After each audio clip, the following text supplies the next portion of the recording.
Well, apparently I gave Equilibrium stage fright. At least indulge me the short... Dude, I have that video brought up. You tell me when you want to watch it, and we will put it on. This wasn't going to be a long stream tonight, guys. It's kind of like an old man stream, you know. It kind of trickles very slowly, inconsistently. No, I've got the Fleek video pulled up right here.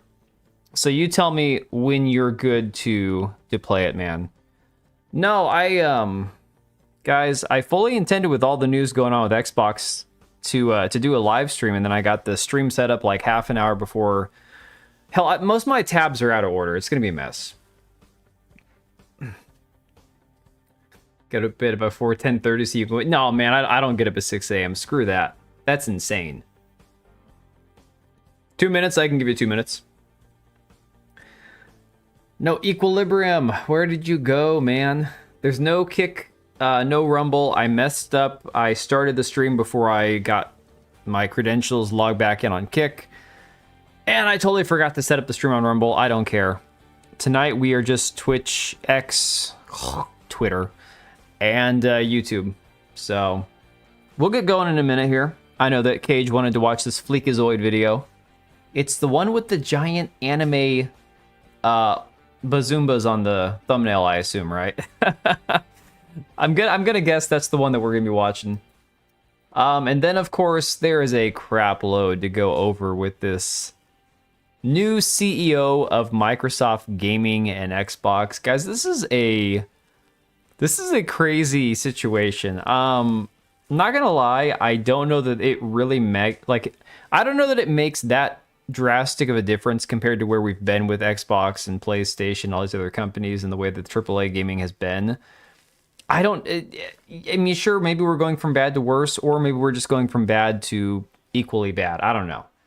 But appreciate you guys hanging. I know that normally I stream on Fridays. Last night I just wanted to veg.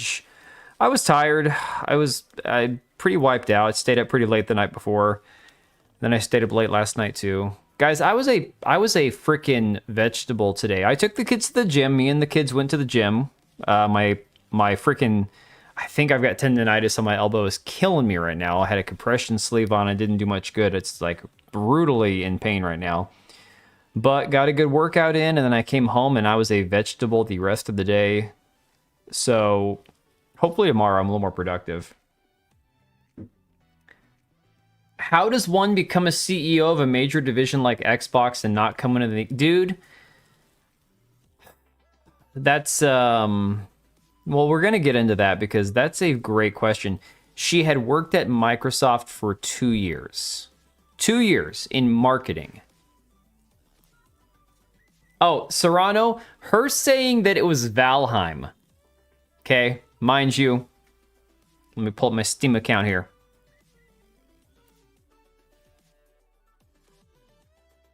I haven't touched Valheim in probably 2 years. Last time I played Valheim was May 25th, 2024. Okay, May 25th, 2024. Going on 2 years, and I've got 337 hours on Valheim. So, I don't know. Valheim is certainly not the most, like, crazy survival game that exists, but it is not a... It's not a cozy game. So, the GoldenEye thing, people are saying she would have been too young. I'm like, guys, people play... I mean, I grew up on an Atari, and the Atari came out like 7 years before I was born, or whatever. Not 7 years. Like, I was born in 86, so sometime a few years before I was born. Like, same thing with the NES. The NES came out a few years before I was born, but I still grew up on the original Mario. So...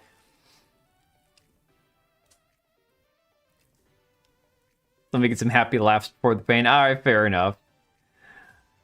Had to come up with the most creative response to the equivalent of that question when it came to action sports to get my job.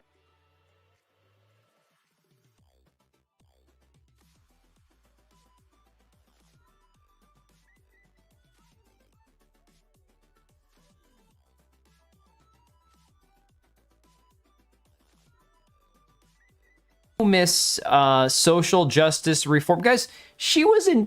Oh.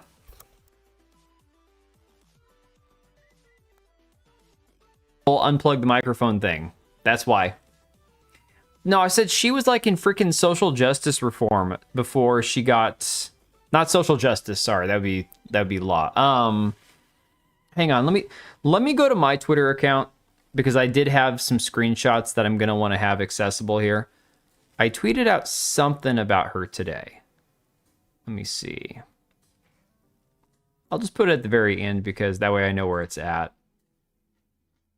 Where was this thing about her? Here it is. I guess I could pull up her LinkedIn. Oh, it was when she was working at Meta. At Meta, she was in product engineering, the VP of product and engineering, head of product across Messenger, Instagram Direct, and GM of calling, video, and kids experiences.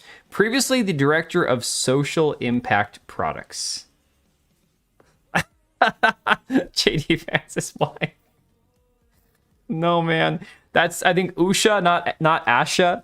No, man. Are you similar, close, both Indian, both probably. I mean, apparently the new CEO of Xbox didn't come from money, I guess. I don't know. Allegedly, she grew up poor.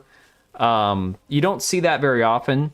Not to sound ignorant or bigoted, but honestly, I feel like a lot of times when you get the people that come to the US from India, it tends to be that upper caste where they have a much better childhood, more affluent lifestyle, more money, and so they can afford to go to the good schools and have those opportunities.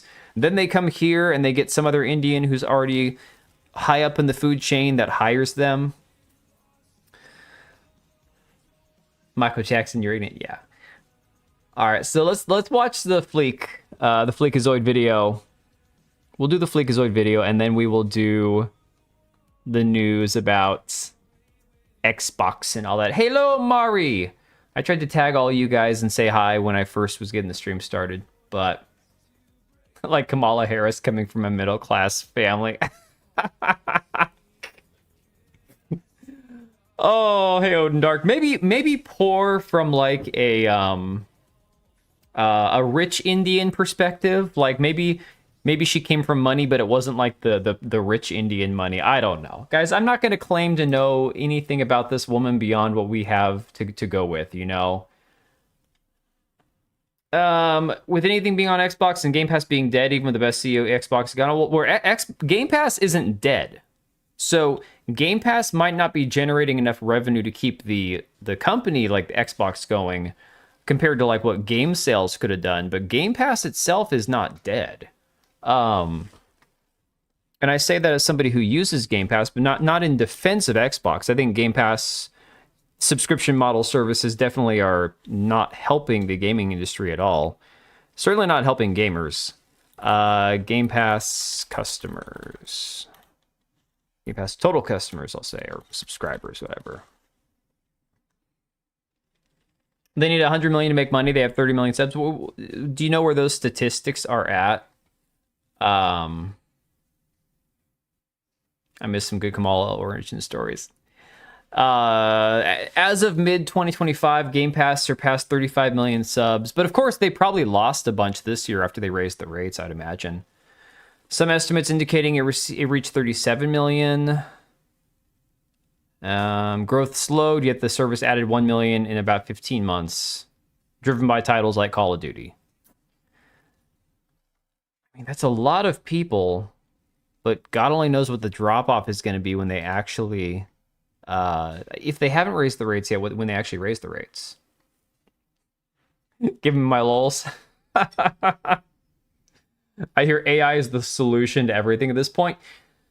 I don't personally hate AI, but I don't think AI is the solution. I think AI is a tool, and in the right hands, it can be an effective tool. Kind of like, you know, game journalists with their shitty reviews and shitty articles doing a really terrible job representing what gaming is supposed to be in the media. You can replace those people with AI. You can replace people that do the localization and the translations who do all this like garbage bullshit where they try to like change the meaning of words because nobody else knows what the translation is. You can replace those people. And then to a certain degree, I've heard a lot of people in development who aren't just like, you know, hacks, people who are legitimately decent developers saying when it comes to like writing code, you don't want to just turn an AI loose with that. Apparently, Call of Duty can be fun. There's too many toxic people. I mean, I actually have the opposite opinion of that. I don't care about toxic people. Like, I play games that have like absolutely filthy people, like old school shooters and stuff. And like I've said before, I'll probably a broken record at this point. Insurgency Sandstorm. You want somebody to call you the N-word pretty much 9 times out of 10 during a match. It's going to be games like Insurgency. But the combat's great. Call of Duty, I haven't touched in probably 3 or 4 years at this point, and I probably never will again. Steam can make an operating system solution for all PCs. Can we just let Microsoft go forever? I mean, dude, I heard Linux is kind of the way to go. Oh yeah, no, taking the Xbox, dude, taking any major corporation who has a vested interest in appearing successful at face value is definitely not a good idea. In the same way that Sony could be like, oh, we sold, or Ghost of Yotei is a smashing success, but it's like, okay, well, unless you see sales numbers, then you have to take their word for it. You could either choose to take their word for it or not, and it's all conjecture, Making an RTS with one vet friend that's the artist. I tried it for little things, and it's a broken piece of shit. I despise with all my being. It has no common sense. We're talking about AI. Yeah, so... yeah, toxicity is a staple to multiplayer games. Not everybody wants to play with like super nasty people, and I get it. I understand. I'm on the side of like, dude, if someone's shit talking, the easiest way to make them stop is to be better than them and just in the game, just put one between their eyes and teabag on them. Well, yeah, QC Jerks, it's not just about the toxicity, though. Not having proximity chat in a PvPvE game is insane. Like, what a terrible idea. They're slowly eating that market share with Proton DB. Proton, yeah, I had actually, I had somebody a few months ago that had asked me about maybe doing a sponsored video for Proton's VPN, and I never got back to them. I honestly didn't know enough about them to even think about it, to be honest.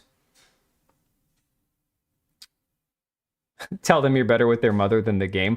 Dude, it cracks me up because I'm almost 40. Some people say I don't look it. The gray hair kind of gives it away. The fact that I'm losing half my hair on my head doesn't help. But, I'll be on Twitter or whatever, and I don't take anything seriously on Twitter. But somebody will be like, oh, yeah, well, I did this to your mom. I'm like, well, my mom's almost 70. So if you're into that, okay. Look younger? Yeah, the wrinkles say otherwise, though. The crow's feet here and the wrinkles, man. Yes, Marathon did add proximity chat. Guys, I'm going to do the server slam. I'm going to play the server slam for Marathon. Because I said, honestly, like, the game looks terrible to me. It looks like way too much color, and I don't like it's like constant blur and neon and shit. I don't like the character designs. I don't like the way the game looks. I don't like the way the weapons look. The game looks super stiff. Proton, the Linux layer for gaming. Okay. Yeah, I mean, for free, absolutely. Yeah. It's definitely worth, it's kind of like the lesbian night game demo. I played it for myself because I'm like, well, it's free. I'm going to check out the demo. You'll be here for my Marathon suffering? Yeah, what day does it come out? Because if it comes out on a day that I normally stream, I might just stream it. It's a cheap, easy cash grab. Are we still talking about AI? Or are we talking about Marathon? Either way, guys, it's funny with Marathon. I've got a whole backlog of information to make a video about Marathon on. But that's going to be something where I'm still seeing the trend where the people defending Marathon are either like the hardcore Sony fans or like the people who are like the anti-Chud type, right? Thursday, February 26th at 10 a.m., so 10 my time. Thursday. I don't normally stream on Thursdays, but maybe I'll skip my Wednesday stream and we'll stream on Thursday, or I could stream Thursday and maybe just take Friday off. Ex-Voto was pretty terrible for a lot of reasons. For a whole lot of reasons. Dude, I know that people give me crap about it all the time because they're like, oh, Hellblade sucked. I'm like, guys, Hellblade wasn't the kind of game that I would have normally played. But a few years ago, I was looking for a good kind of creepy game to play for like a Halloween stream. and I saw Hellblade on Game Pass, and it really was fun. It was a cool story. I liked the character. I liked the psychological horror aspects of it. The combat was very because it was more of a narrative-driven game, but the game was great. And then the sequel came out and was utter dog shit. So for me, Ex Voto plays like a poorly designed copycat of Hellblade with less likable characters. Oh, and they happen to be lesbians, and a terrible story. The demo was just awful. Team voice chat has been enabled in a recent league patch and the usual. Oh, dude, Equilibrium, I've been seeing that. It's crazy. Or stream Wednesday, Thursday, and Friday because I was late today. Oh my god. You're killing me here. Crimson Desert. Crimson Desert, I'm worried, is going to be overselling. I hope it's good for everybody that is interested in it. I hope it's an amazing game. I'm worried Crimson Desert is over promising. Like, I not even trying to be like a contrarian, because I know that a lot of people are looking forward to the game. I hope it's great.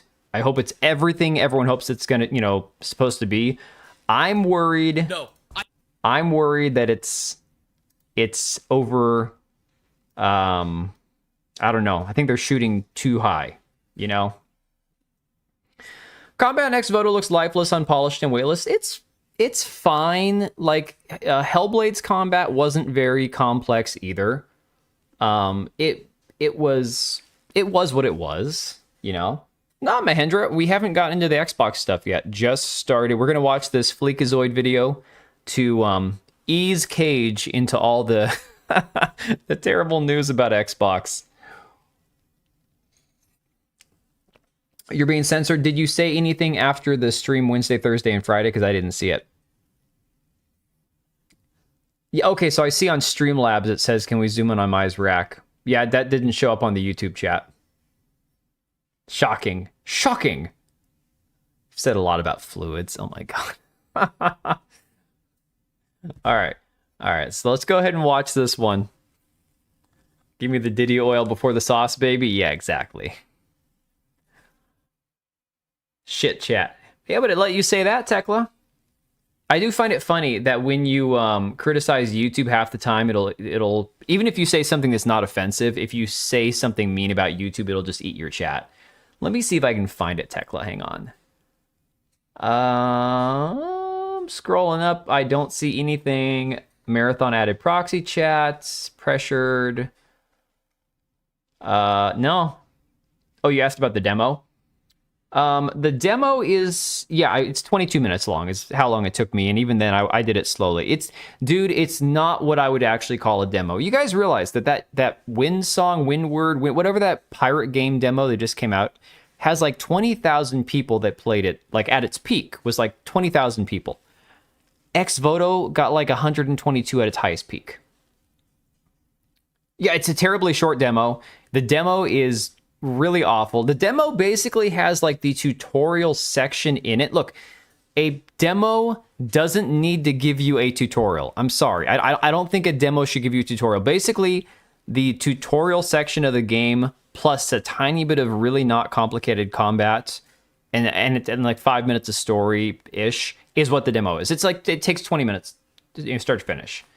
Yeah, I put it in my video, my playthrough of it, at least parts of it. It's just not, it's not anything to like get excited about. As if the ugly lesbian and dude, the thing about, hang on a second. Let's watch this. I'll show you guys in a minute because I do still have my footage. I'll bring up the footage and show you the facial animations of the female, well, the obvious female, the one that Jennifer English is playing when you're fighting, like the tutorial, like they're sparring. It is so god awful. It's so bad. The game devs are Italian. What do you expect? Hey now. Shots fired, man. Ouch. All right. We're going to watch Fleekazoid. And what is this one called? This is Did PlayStation Just Save Gaming? Oh boy.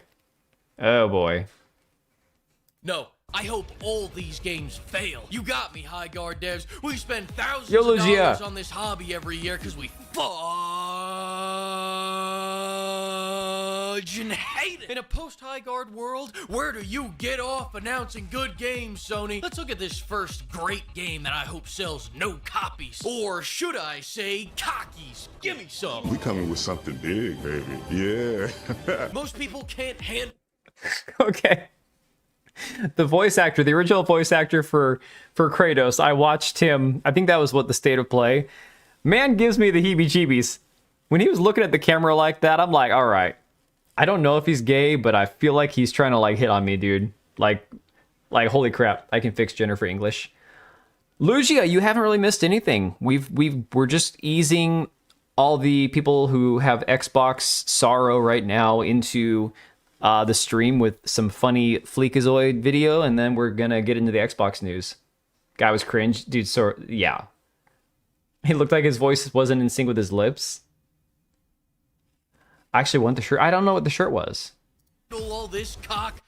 Not me. A lot of people are calling this game God of Cock. I think it's more of a cockisty warriors. When I say do something new, I mean steal something old that we haven't done in a while, and these guys get that. They get it. It'll be 5 years till I see my cock again, but I know it'll be worth the wait. Crimson Desert is looking awesome. Every time I see this game, I understand it less. Mechs and dragons in the same game? No microtransactions? Oh, this is some serious gourmet shit. I cannot wait until this game fails. Speaking of fails, Helldivers. Okay, all right. So I'm gonna say right now, disarmed by a deep manly voice. Yeah, 100%. I know we talked about Crimson Desert briefly. I'm honestly worried by everything that I've seen from Crimson Desert because I feel like they're overpromising, dude. I really do. You think the cock game has the potential to be the next Elden Ring? Maybe. Or at least the next God of War, because it's God of Cock, right? This time reminds me of Game Theory guy. Oh, Game Theory. I don't think I've watched a video of them in a long time. I feel like Crimson Desert's overpromising. I don't know. Added tanks to the game just in time for the new Chinese New Year's update, and I have nothing to say. I'm just gonna scroll through these Twitter replies, then move on. Silent Hill. Dude, I showed this on my stream last time. The Tiananmen Square thing. Helldivers 2's account got absolutely wrecked in the replies. It was hilarious. Oh, you're talking about Crimson Desert. Okay. Looks like Will Smith ran into a white chick.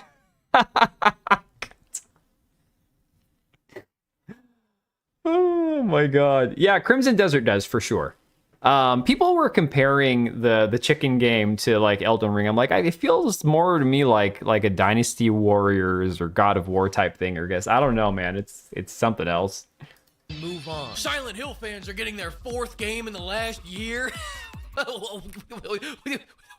Wow. Congratulations, guys. Give me a second.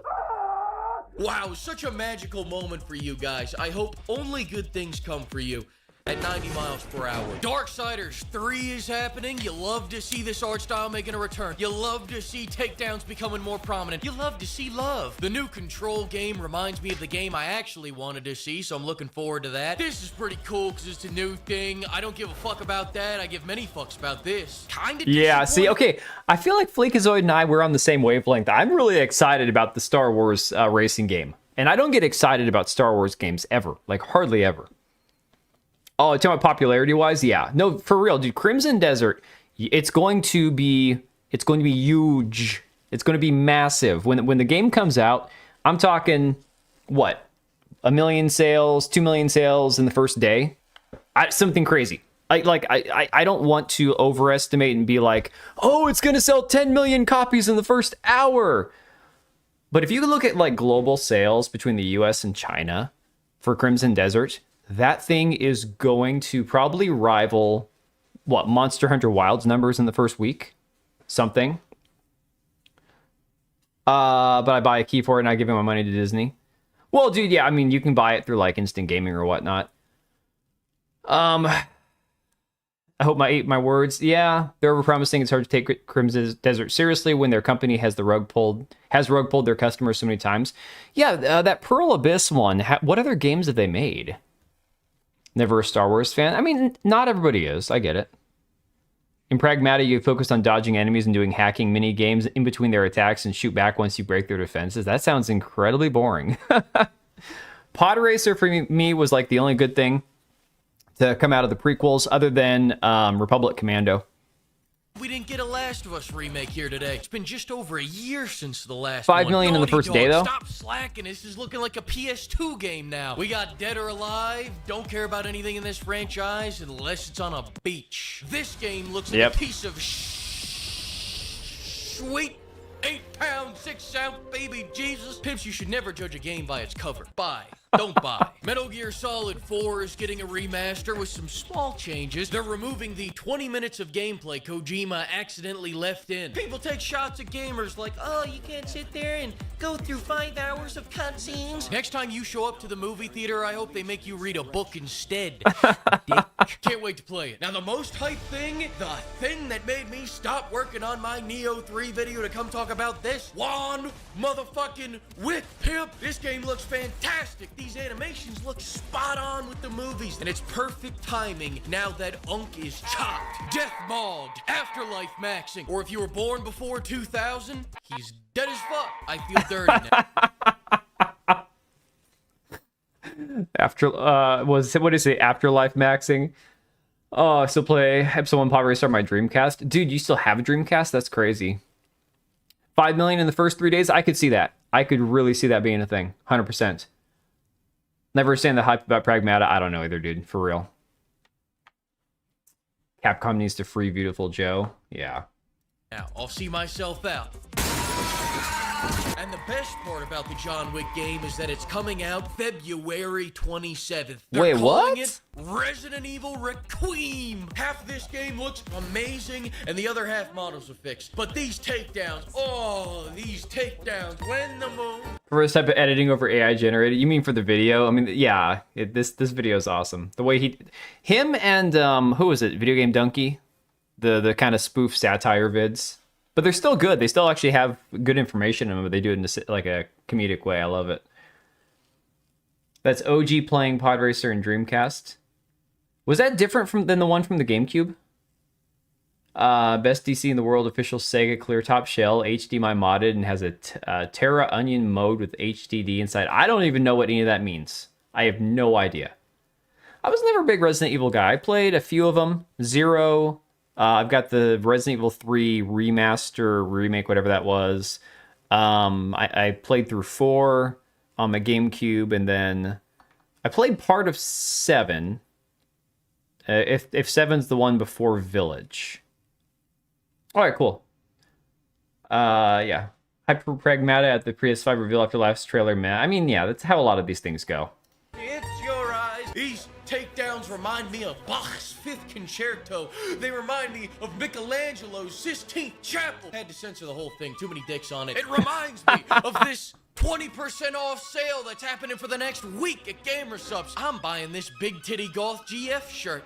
Marathon still looks like shit. I'm sure that's our fault. We got a token Marvel game. We got a teaser for the next Space Marine game. We got several announcements for a bunch of slop that's built like a banana. Now the best news and worst news that we got out of this entire state of play, the God of War remakes. You can keep that bullshit. The God of War remakes. Why the hell would you even think this is a good idea? The God of War remakes. What great news. It's good to see the original voice actor for Kratos is back. This guy is the only happy guy in gaming industry right now. Most people come out here like, so excited for all of you and he's like, Hey, what's happening? What's happening, people? never have I been more happy for a man's employment. Give him free dental. Make contributions to this man's 401k. He's got spirit. And don't change a fucking thing about these games, Sony. Doing a remake. Oh, Dark, I'm right there with you. The remakes and the remasters have got to stop. No, Windrose, I've thought about downloading it to check it out. Maybe I will download it tomorrow, because I got to make a video about something tomorrow night. So maybe I will download the demo and play it throughout the course of the day tomorrow and record some of my gameplay and stuff. I haven't done it, but probably after Next Fest is still up. It looked awesome. Yeah, no, Windrose actually looked like a lot of fun. Main character actually does have a bit of personality. He wasn't annoying. That's rare. That is very rare. The Kratos voice actor looked chill as fuck. Yeah, he really did. A little weird, a little creepy. The way he was staring at the screen is kind of, I don't know, wigging me out a little bit. But he did seem happy. That's for real. I played Pod Racer on PC. There was no Dreamcast or anything like that. Best I got was something that's called Pegasus. Oh, I remember the Pegasus. I don't think I ever had that one though. Oh yeah, the live service stuff for Sega or for Sony is insane. It means you're getting paid to not have new ideas. Embrace that. IGN's already piping up about removing the wrestling minigame. Valheim without jank? Anytime Hell, man, someone that's chirps awesome. in with a change like, I think we should. It was just a little insensitive. Do we really need the?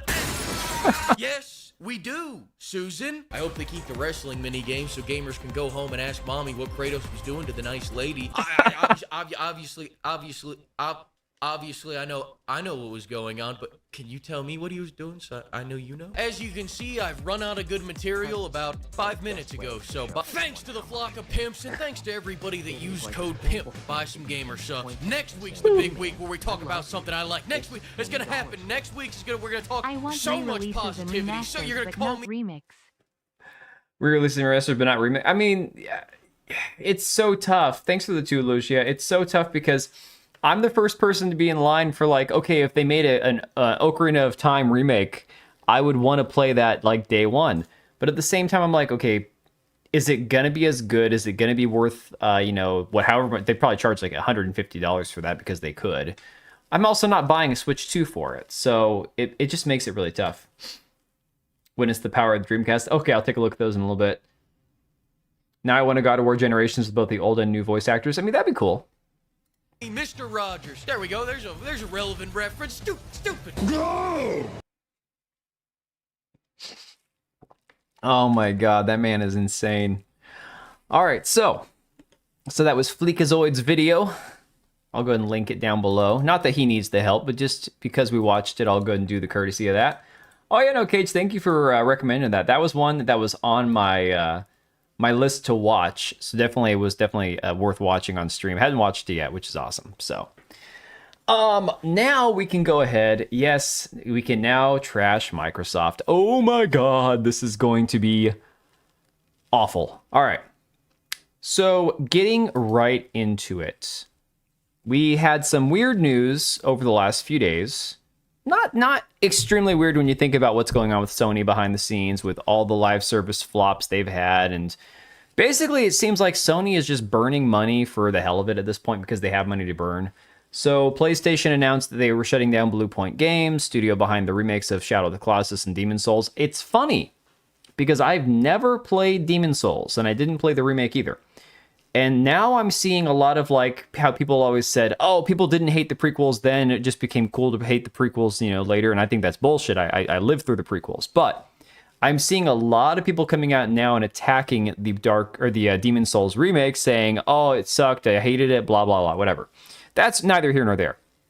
The point is that Blue Point Games was supposed to be making, I believe, a God of War live service game that got scrapped, or it might have been an entirely different Sony studio that got scrapped. They've literally like fired or closed down 3 studios in 5 years that they acquired that didn't make them a single game. Like, it's insane what's going on with these companies, right? So, of course, Sony couldn't be left out. I mean, Xbox couldn't be left out. Sony couldn't have all the excitement, all the fun.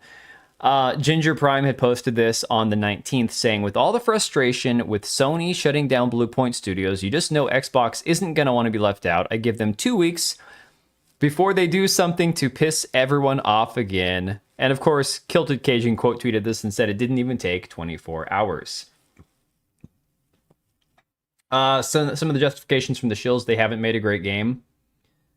You think it's an AI bot? I mean, it's possible. We'll get into some of the responses from her account. It's been really weird to watch.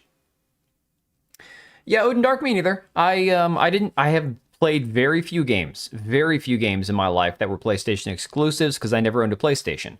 So like I own Stellar Blade on Steam. There's a few other PlayStation games that might have been on PlayStation that I was interested in. Days Gone. Days Gone is another one that I was interested in. Oh yeah, no, I liked our Souls games, so I would definitely check out Demon's Souls at some point. What I'm just saying is it's weird that all of a sudden now we're getting that revisionist, Demon's Souls remake wasn't that good. But that's neither here nor there. Force everyone to make live services, lose over $1 billion. Fire people that you assigned to do the work to fix management's mistake. Yeah, it's idiocy. It's insane, dude. Sad Cage. I know, Cage. This is going to be very painful for you. I apologize. Sony's killing Blue Point Collection games for live service marathon. Well, okay. There are two ways to look at it. Sony shutting down a studio that's not making them any money makes sense, but Sony's also supposed to be guiding the ship when it comes to these studios that they acquired in order to make sure everyone makes money. So ultimately, it's kind of like how the president hires people, puts people in his cabinet, is in charge of, things that do or don't get done, and then ultimately that's where the buck stops, right? Well, okay, but I've got a health, czar or whatever. Yeah, but ultimately you're still the guy in charge. That's the situation Sony finds themselves in. You could look at the head of the studios themselves, the ones who are supposed to be going and overseeing the work that's not getting done these days. But ultimately, Sony's the one that's steering the ship. Sony's the one that's making the final calls. And if these games are shit, Sony should have stepped in, or Sony should have had somebody else qualified to step in to say, all right, we need to pivot. We need to change directions, Better off taking advice from a groundhog? Probably. I don't give a shit about whether any POS like Demon Souls remake. They were a pretty talented studio. Now we're still going to get remakes, only a shittier. Yeah, you're not wrong there, man. I saw the art changes that they made. They were pretty horrid. I mean, you saw they had the stereotypical stuff, like there was a white guy who got swapped out for a black guy. I'm sure some of you guys saw that, right? I had never seen that before, but apparently that was a thing. Oh my God, can you imagine if they hired Phil Spencer? That would be great.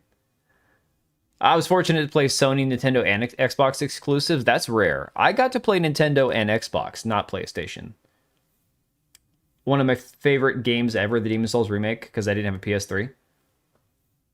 Nintendo's trying to take down GitHub over emulators, which are illegal. Dude, the whole emulator conversation is insane. All right, so this was because Phil Spencer, the very next day after that tweet, decided that he was stepping down, said it's rare in life to know when a chapter is closing, but after 38 years at Microsoft, that moment has arrived for me. I've made the decision to retire and begin the next chapter of my life. It's a milestone that's given me a chance to reflect on the incredible journey I've been fortunate enough to share with so many of you.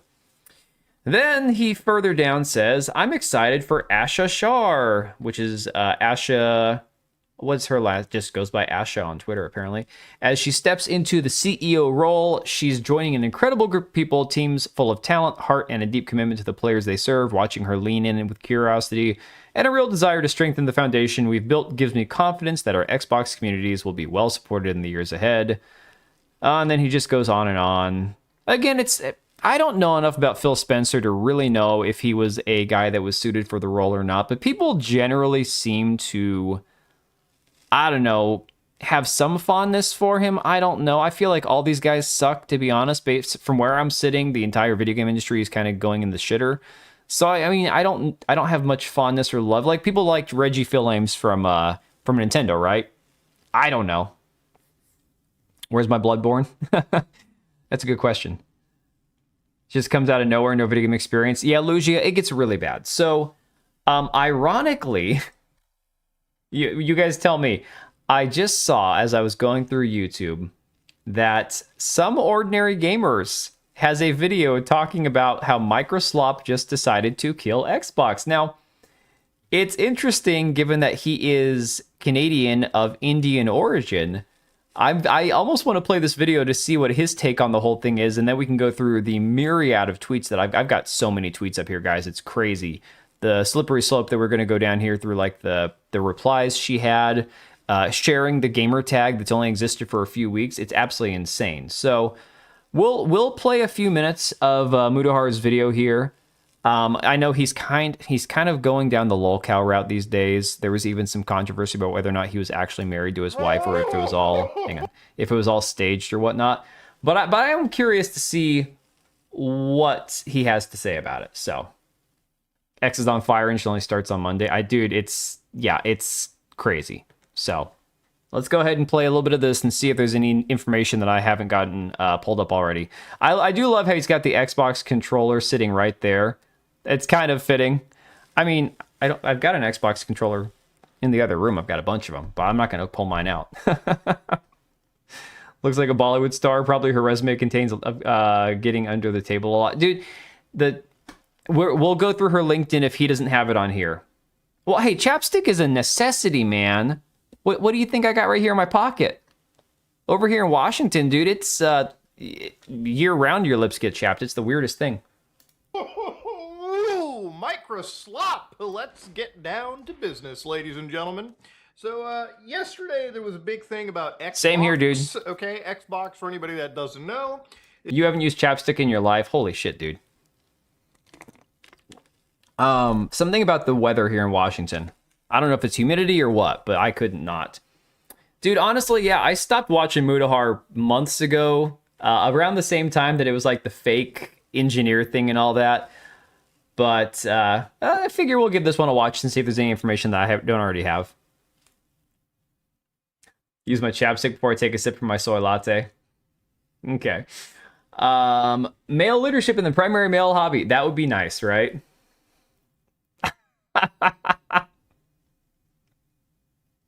I eat my lips when they grow too old to sustain themselves. My wife knows I'm a man if my lips feel like a tough tanned hide. Exactly. It's manly, right, guys?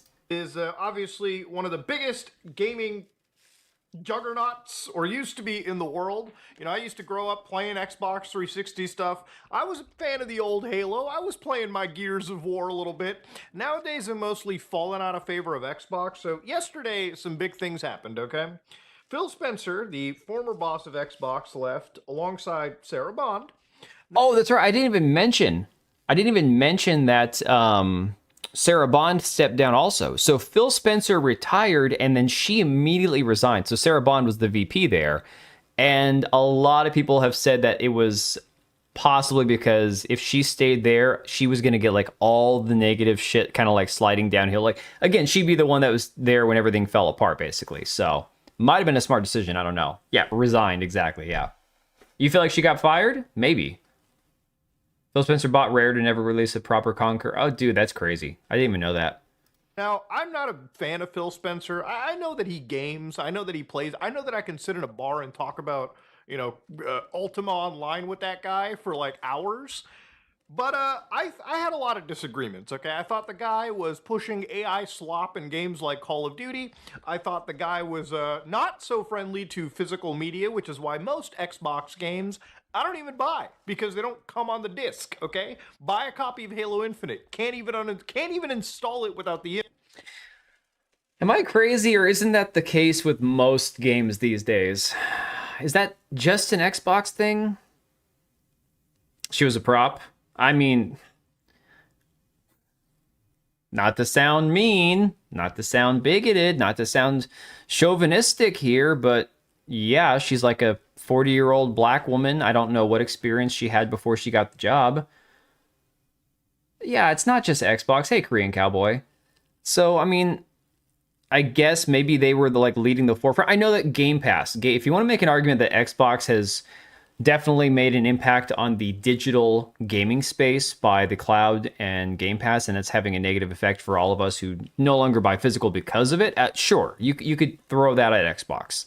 But like, well, the entire world, I said this on one of the last streams, Netflix was one of the first major services to go digital. Okay, you want to? No one's pointing the finger at Netflix, going, "Where are my discs I used to get in the mail?" Oh my god, my arm hurts, guys. I've got tendonitis so bad, and I went to the gym today and overdid it, and now I can barely move my arm. This sucks. What's wrong with my jacket? Holy crap! It looks like I burned my flannel on something. Oh no, it's just a loose piece of fabric, I guess. I don't know. The shit you get at Costco. You think she got pushed out? Maybe. She wasn't even mentioned by name in this tweet. Oh, that's crazy. Mostly an Xbox thing? You can find it if a game's on disc. Or does it? You can find if a game is on the disc on the work. I'm not sure what you're saying there. Why give Nintendo the rights to use their characters in Smash? That only helps Nintendo?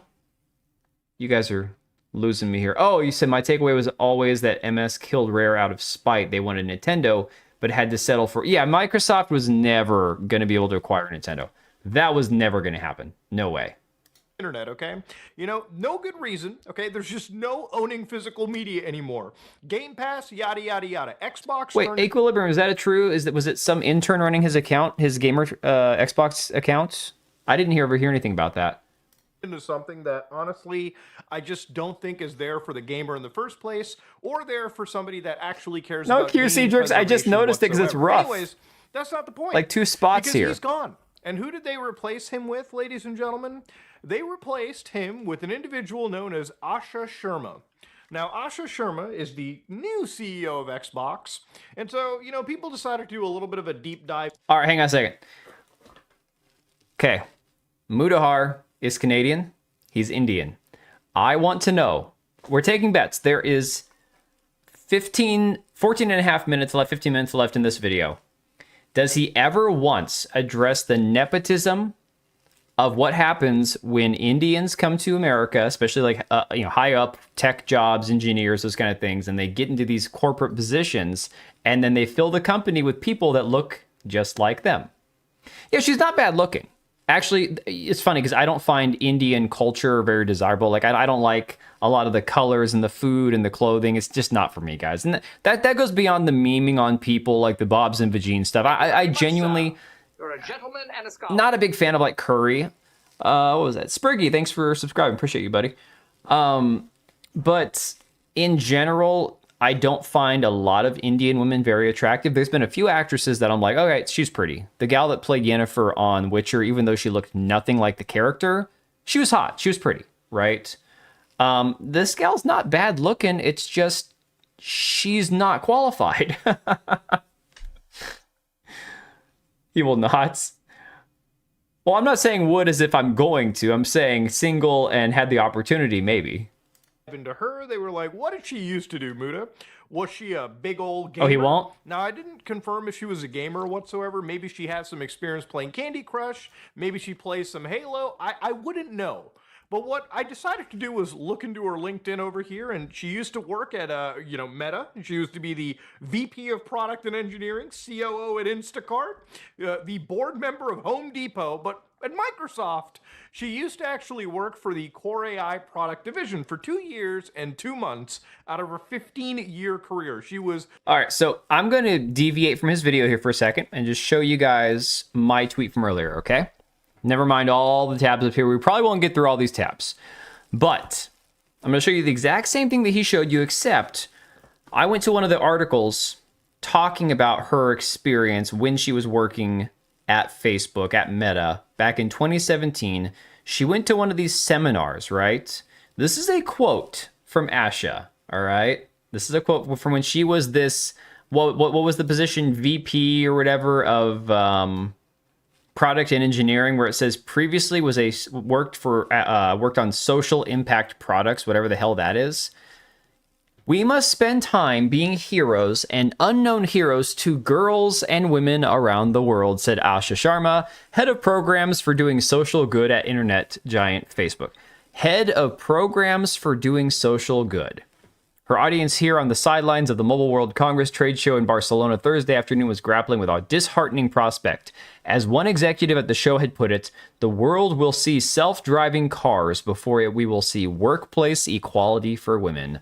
Sharma, citing the ideas of Facebook COO Sheryl Sandberg, was urging the audience to make a commitment to be mentors and coaches, but also to be simply people who believe in girls and women coming up in the tech world. As I look back, there is every reason I shouldn't be standing here today. She should be saying that about her new job. I don't think lean in is enough, said Sharma, referring to Sandberg's best-selling book, which has led to thousands of mentorships in dozens of countries. I think every person in this room should think about being a leader for women. The call to personal direct action came up many times during the session. All right. So that was part of her work at Facebook, apparently, was going and giving speeches such as this. So. Oh, no, QC, I did see it. Sorry. AI equals actual Indians. Find me one girl or woman who saw Asha as a hero, I'll wait. Yeah, 2017 was the beginning of Facebook becoming trash for real. Internet will know if there's a link between her and Satya. I mean, it's possible, dude. But even if there's not a direct link, this is not uncommon to see Indians in tech and in corporate positions hiring other Indians. Is it still 1955? Good question. Based on the rhetoric, it sounds like it. A lot of the time when you hear this kind of rhetoric, it makes it seem like we're still living in the 1940s. Husbands still get away with just beating their wives and saying, oh, get back in the kitchen, get in there pregnant and barefoot, make me a sandwich. It's like, guys, we live in a world where the reason men still make more than women is not because they're individually paying a man more than a woman for the same job. It's because men are more likely to work overtime. The whole workplace inequality thing has been proven to be false time and time again. Hiring less skilled people over skilled people due to gender is gender inequality.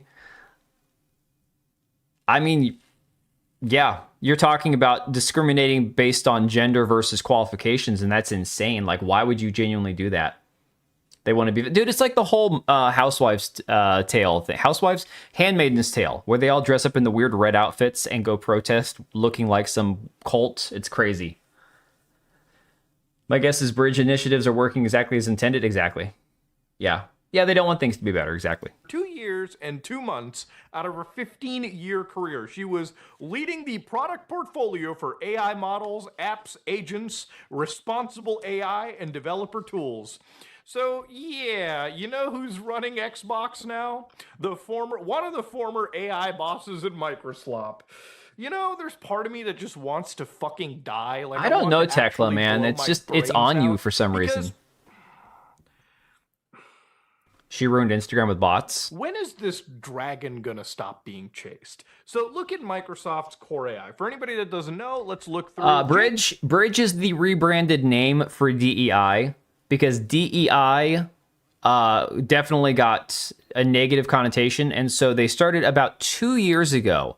These big companies, these organizations like the WEF, all these organizations that are actively pushing the DEI initiatives, they decided to start calling it Bridge. There's also a term Jedi that refers to the DEI programs. So there's Jedi and there's Bridge, because they realized if we just rebrand it, we can still do the same thing, but people won't be paying attention to it.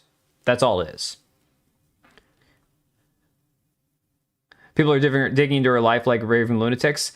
I think, honestly, it's just due to the fact that people are sick and tired of people who don't have a clue about gaming taking over and making it worse, you know? Like, I understand that, like I said before the stream started, I don't think that this is going to make it go from bad to worse. I think it's probably just going to be more bad to bad. Like, that's my take on the entire thing. It is weird that you're giving somebody who has zero experience in gaming the head of, like, the keys to the company, you know? For me, I think that's just a terrible idea. Ask Copilot pressing questions about MS poor business decisions. Copilot talks about their choices like a disappointed parent to a kid. It's hysterical. Yeah, no, dude, seriously, look it up. The DEI to Bridge or DEI to Jedi, I think that they're both different terms that they use for DEI. It's crazy. It's a real thing. Entitled Feminists craving more without bringing merit to the table is really mind-boggling.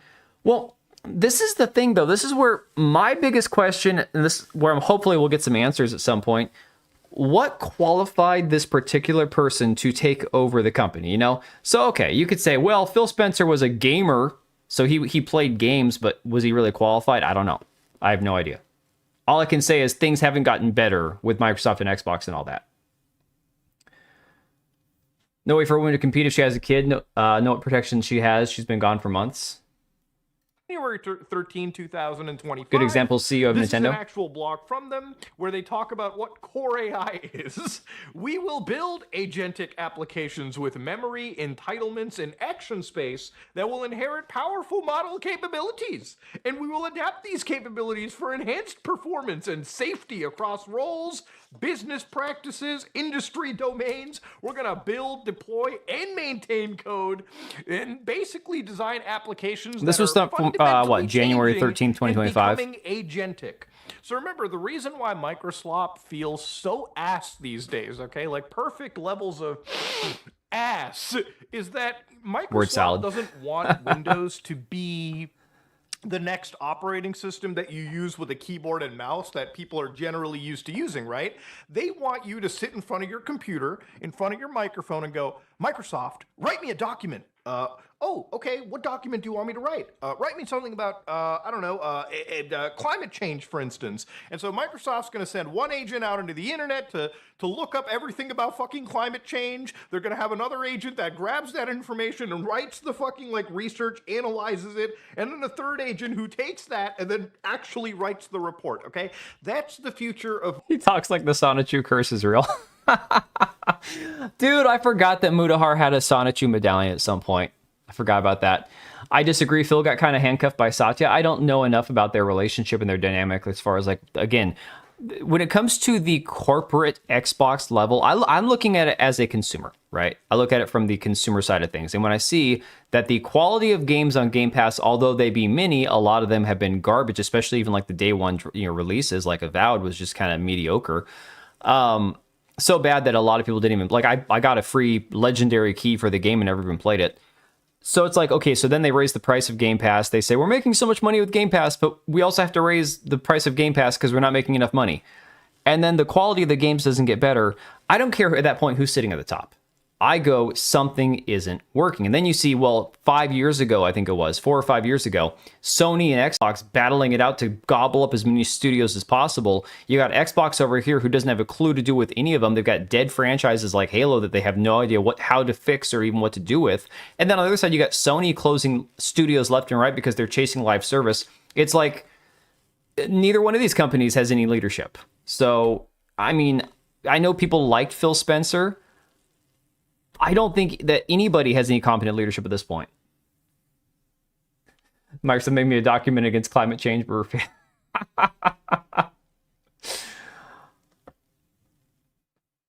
Quality has been legit lately. I'm not vouching.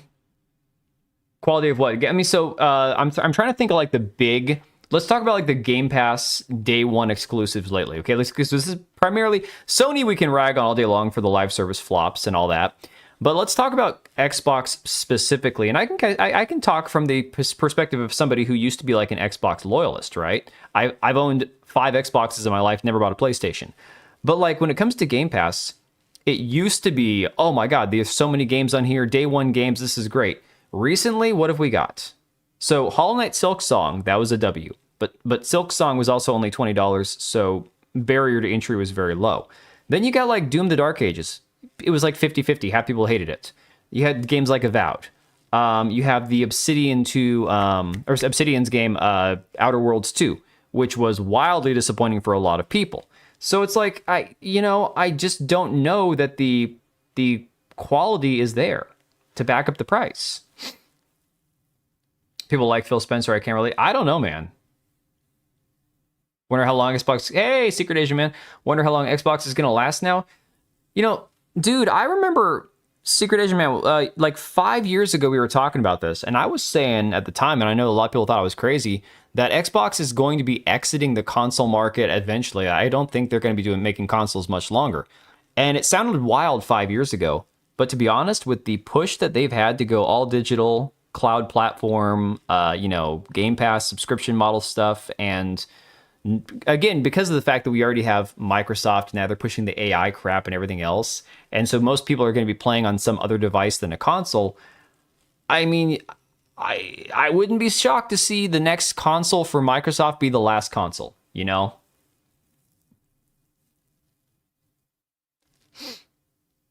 All this personal preference. My kids play a lot of games from Game Pass, so it works. Yeah, and Dirk, honestly, I understand that because my kids do the same thing. I'm just saying personally for me, I haven't seen that much quality for games that interest me on Game Pass.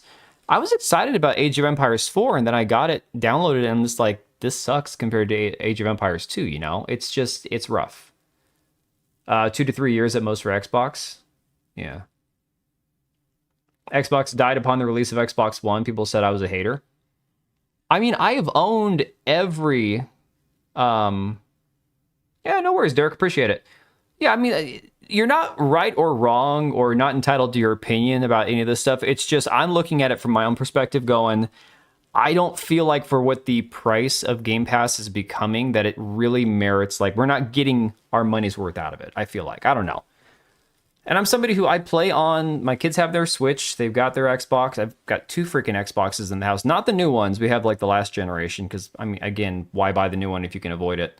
I don't know. I've had a lot of good times on the Xbox. Halo 2 is one of my all-time favorite games. Yeah, Halo was their flagship IP, and that thing is deader than dead. Like, okay, prime example. Let me look at something real quick here. Got to look something up on the fly because I hadn't even had this thought until just now.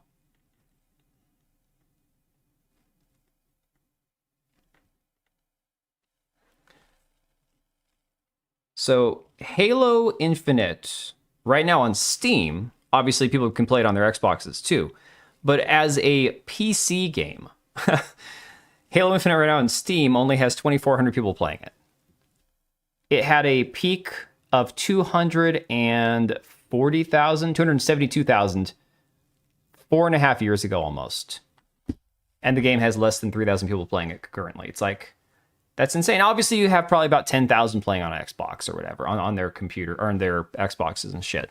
But that is a massive fall off for a game like Halo. And I get it. Halo is a really rough one because you change it too much from the original game and people no longer like it because it doesn't feel like Halo. You leave it too much like the original Halo, people are going to say it's old, it's stiff, it's slow. It's a tough game to modernize, and I hate that term. But unfortunately, the way that they've handled Halo the last few games, it's just dead. They really did their best to kill it, you know? You didn't like the Xbox One reveal? The Xbox One was where I stopped. So I have an Xbox One S or One X. I don't remember. I had one that was like the lesser version, and then my brother had one that was like the upgraded version, the Xbox One X. And he got the Series S or Series X, and so he sent me his old Xbox One X. So that's what my kids use, is those 2 Xboxes. But I have no intention of buying another one. There's just no way. Like, why would I? Think I got rid of my 360 to get the Xbox One. As horrible as that sounds. Am I mixing up generations? Dude, I don't even know. This is how little I care about console, man. That's the thing. Whatever I have, it was the second to last generation. So the recent generation, mine are the generation before. So whichever... Xbox One is not Xbox Series. Whatever whatever the generation before the new one, I have those. This is the problem with naming the thing Xbox over and over and over again. See, with Nintendo, you remember it's like NES, Super Nintendo, GameCube, Wii, Switch, and then they did Switch 2 instead of Super Switch. They should have done Super Switch. That would have been amazing, right? If they could have called it the Super Switch, that would have been peak. I still wouldn't have bought one. But I have almost 20 years in my Xbox ecosystem, so Magnus is my step towards PC. They all look the same. The operating system was the same. I mean, dude, it's just... Okay, so I didn't own a Wii, man. I did not own a Wii or a Wii U. Those were the 2 I skipped. I had a GameCube. I skipped the Wii and the Wii U, and then I went back to the Switch. Xbox One, Xbox One S, One X, Xbox Series S, and Series X. Yeah, so I have an Xbox One, not an Xbox Series S or X. I think Wii U is a big disappointment to a lot of people. But honestly, I was enough... So by the time the Wii came out, I was enough of a gamer that I'd grown up playing like the NES and then all the other Nintendo systems. And we got to the point where it's like I kind of outgrew the Nintendo. I still love the original like Legend of Zelda type games, but I outgrew the gimmicky gameplay of Nintendo. So once they went to the motion control stuff, I'm like, look, I'm a teenager. I don't give a rat's ass about motion control. I want to play first-person shooters and, guts and zombies and gory games. Yeah, PlayStation's easy 1 through 5. I mean, that at least... Yeah, Mario Super Switch would have been amazing. I think it was a real miss on that one. Windows, okay? Windows is future in 2030 and beyond, okay? According to Microsoft even, is they don't want you to just use your computer. They want you to talk to your computer. I hate that. Here's the problem with that is, if you really look at it in the most pessimistic way, and I do, that basically means that I think at some point Microsoft wants you to basically be comfortable with having like a really thin client on your system where basically your computers are going to be a little small box that as soon as you power on, on, it's probably going to look for a connection to Microsoft or whatever their service is.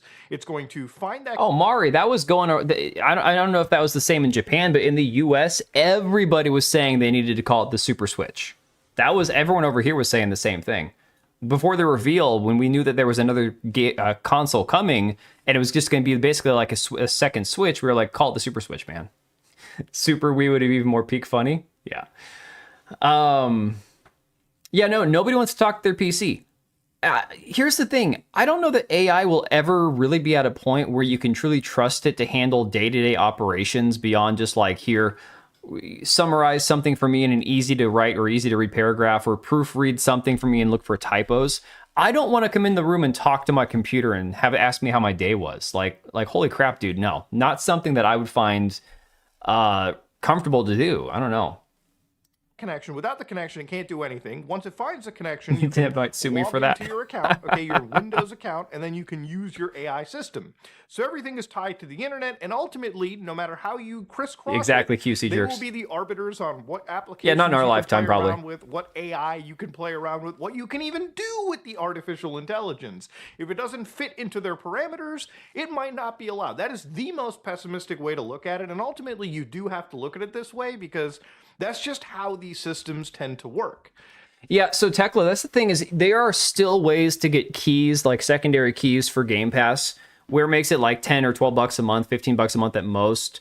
Or you can get it like in bulk deals from other sites that have like 3 month or 6 month or whatever. So if you just leave it though, if you just, dude, the subscription model is crippling so many people like financially, because you don't think about, oh, $10 here, $12 here. Okay, those recur every month. I don't think about it, right? But then it's like, well, then they raise it by $5. They raise it by, $10 or whatever here or there. Or they give you more benefits. Now Peacock merges with Xfinity, and so you get Peacock for free with your cable bill, but your cable bill goes up.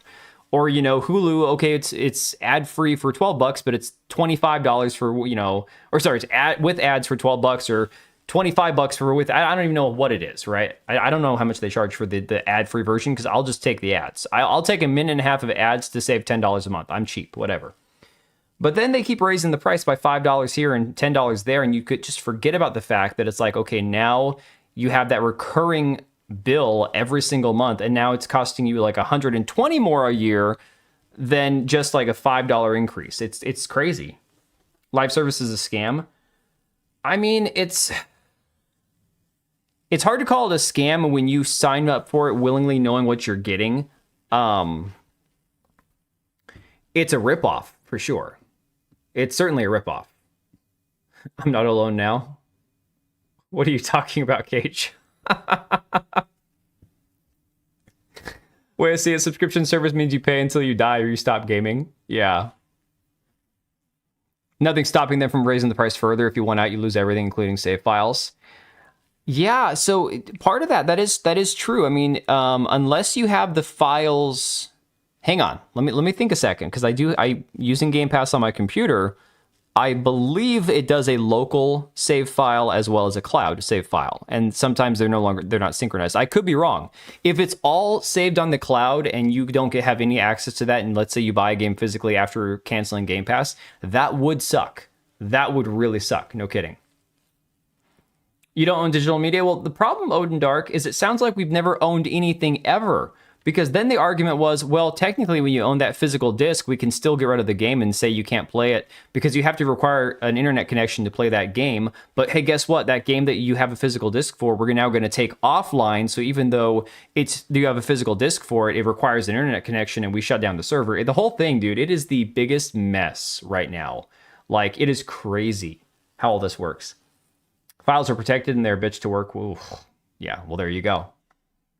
Now, obviously, I wanted to look at her, and again, I wanted to give people the benefit of the doubt in this situation, because even though that she worked for artificial They refused to transfer the license, that sucks. Is she the most evil person that you could imagine for this? I don't think she is. I think she is an actual tech bro, okay? I think she's more of a... but I hate this framing. This is Mudahar's way of avoiding the fact that she's Indian and he's Indian, so he doesn't want to go at that angle of it. He might bring up racism or something, because that's just kind of the usual tactic. No one is saying she's evil. I've seen a lot of people criticizing her. A lot of people criticizing her online. I've not seen anybody say she's evil, she's Satan, she's the devil. People are concerned rightfully so, because again, a lot of these gaming companies have been basically ignoring what customers have been telling them and saying, you know, you give us better games, stop with the live service, give us something that's worth our time and money, and we'll buy it, we'll pay for it. Look at freaking Mugenics. That Mugenics game is a $30 game, so not a $20 game, not a $70 game, but it's that sweet spot of 30 to 40 bucks for, like, you know, a double A or indie. And they've sold, what, millions of copies in just a few weeks. That's because people know what they're going to get with the quality for their money. People don't mind spending money when they know they're going to get good quality. That's just reality. Okay, look at Crimson Desert. If the first week Crimson Desert is out, everybody who's playing it, streaming it, you know, making reviews on it says this is the best game ever, it will change your life, and you watch the gameplay and you go, oh my God, I have to have it. You will see people shell out $70 by the millions to buy that game. People will find the money if they feel like something's worth the money. It's a matter of people not feeling like these companies actually have the customer in mind. That's all it comes down to. It's Red Velvet Cake. I love Red Velvet Cake, so don't you dare. I don't know if you're making that comparison because it's good or bad, but I love Red Velvet Cake, so be careful. She's not evil. She wants to climb the ladder. She's no villain, but she doesn't strike me as a gamer. You see her spouting DEIBS instead of gushing about a game. You know she's only here to be a bigger prop. So, Black Cat, 100%. Here's the thing. I don't want to give her a pass. I do not want to give her a pass on the women in tech thing, because look, I'm sorry guys, this is just like with CD Projekt Red, the whole female in women in gaming not tutorial, what's the word I'm looking for, the women in gaming initiative that they have to try to get more interns to teach them how to be game developers because they're women.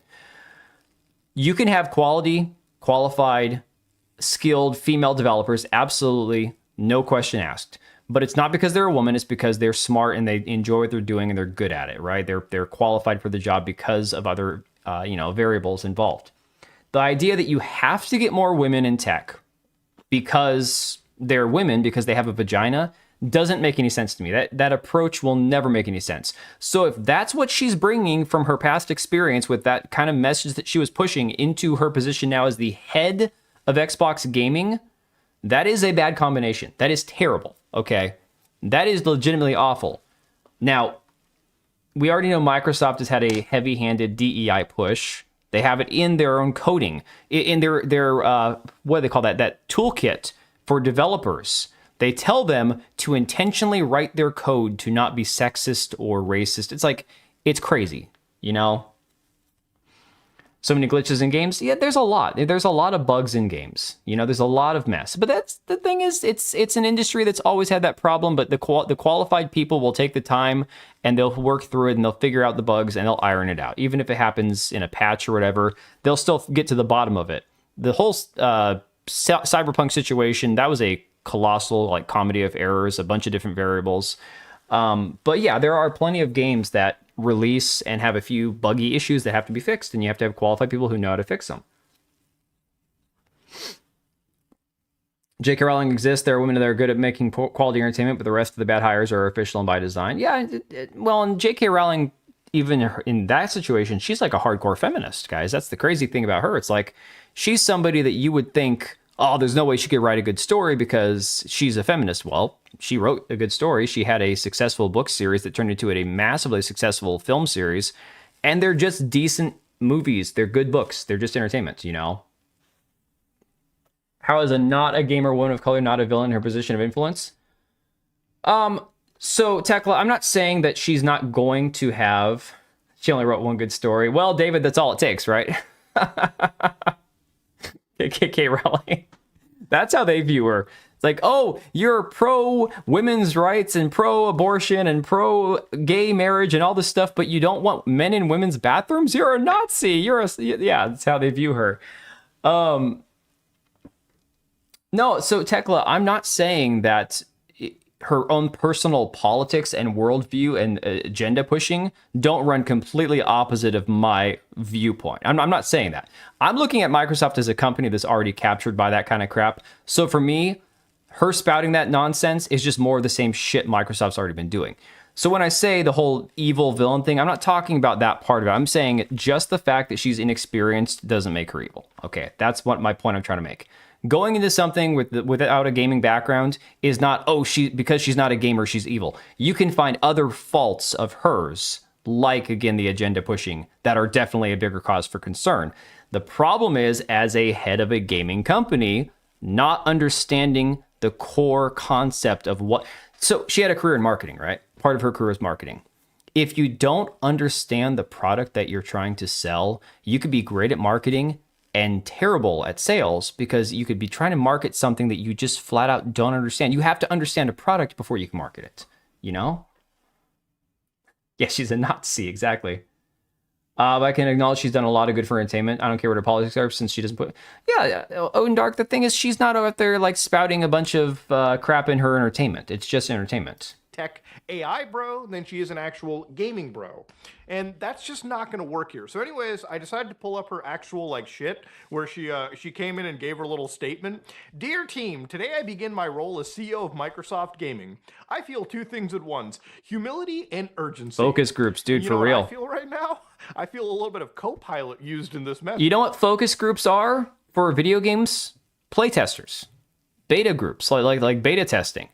These are things that essentially could be focus groups for a lot of development companies, for a lot of games studios.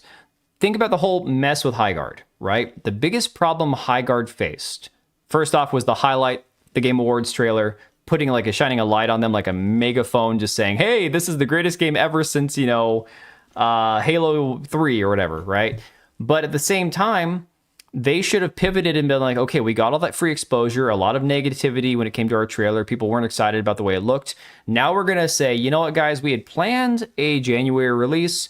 We're instead going to go into an open beta, give you guys lots of time to check out the game, see what it's about, give us your feedback, do some play testing, let us know, and then we'll have an official release TBD, TBD. It's stupid, in my opinion, that there are still studios that exist that don't do playtesting, that don't do betas.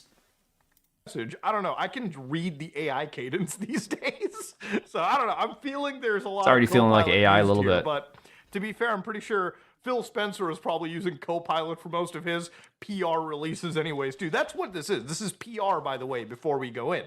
Humility, because his team has built something extraordinary over decades, and they've ruined it in years, by the way.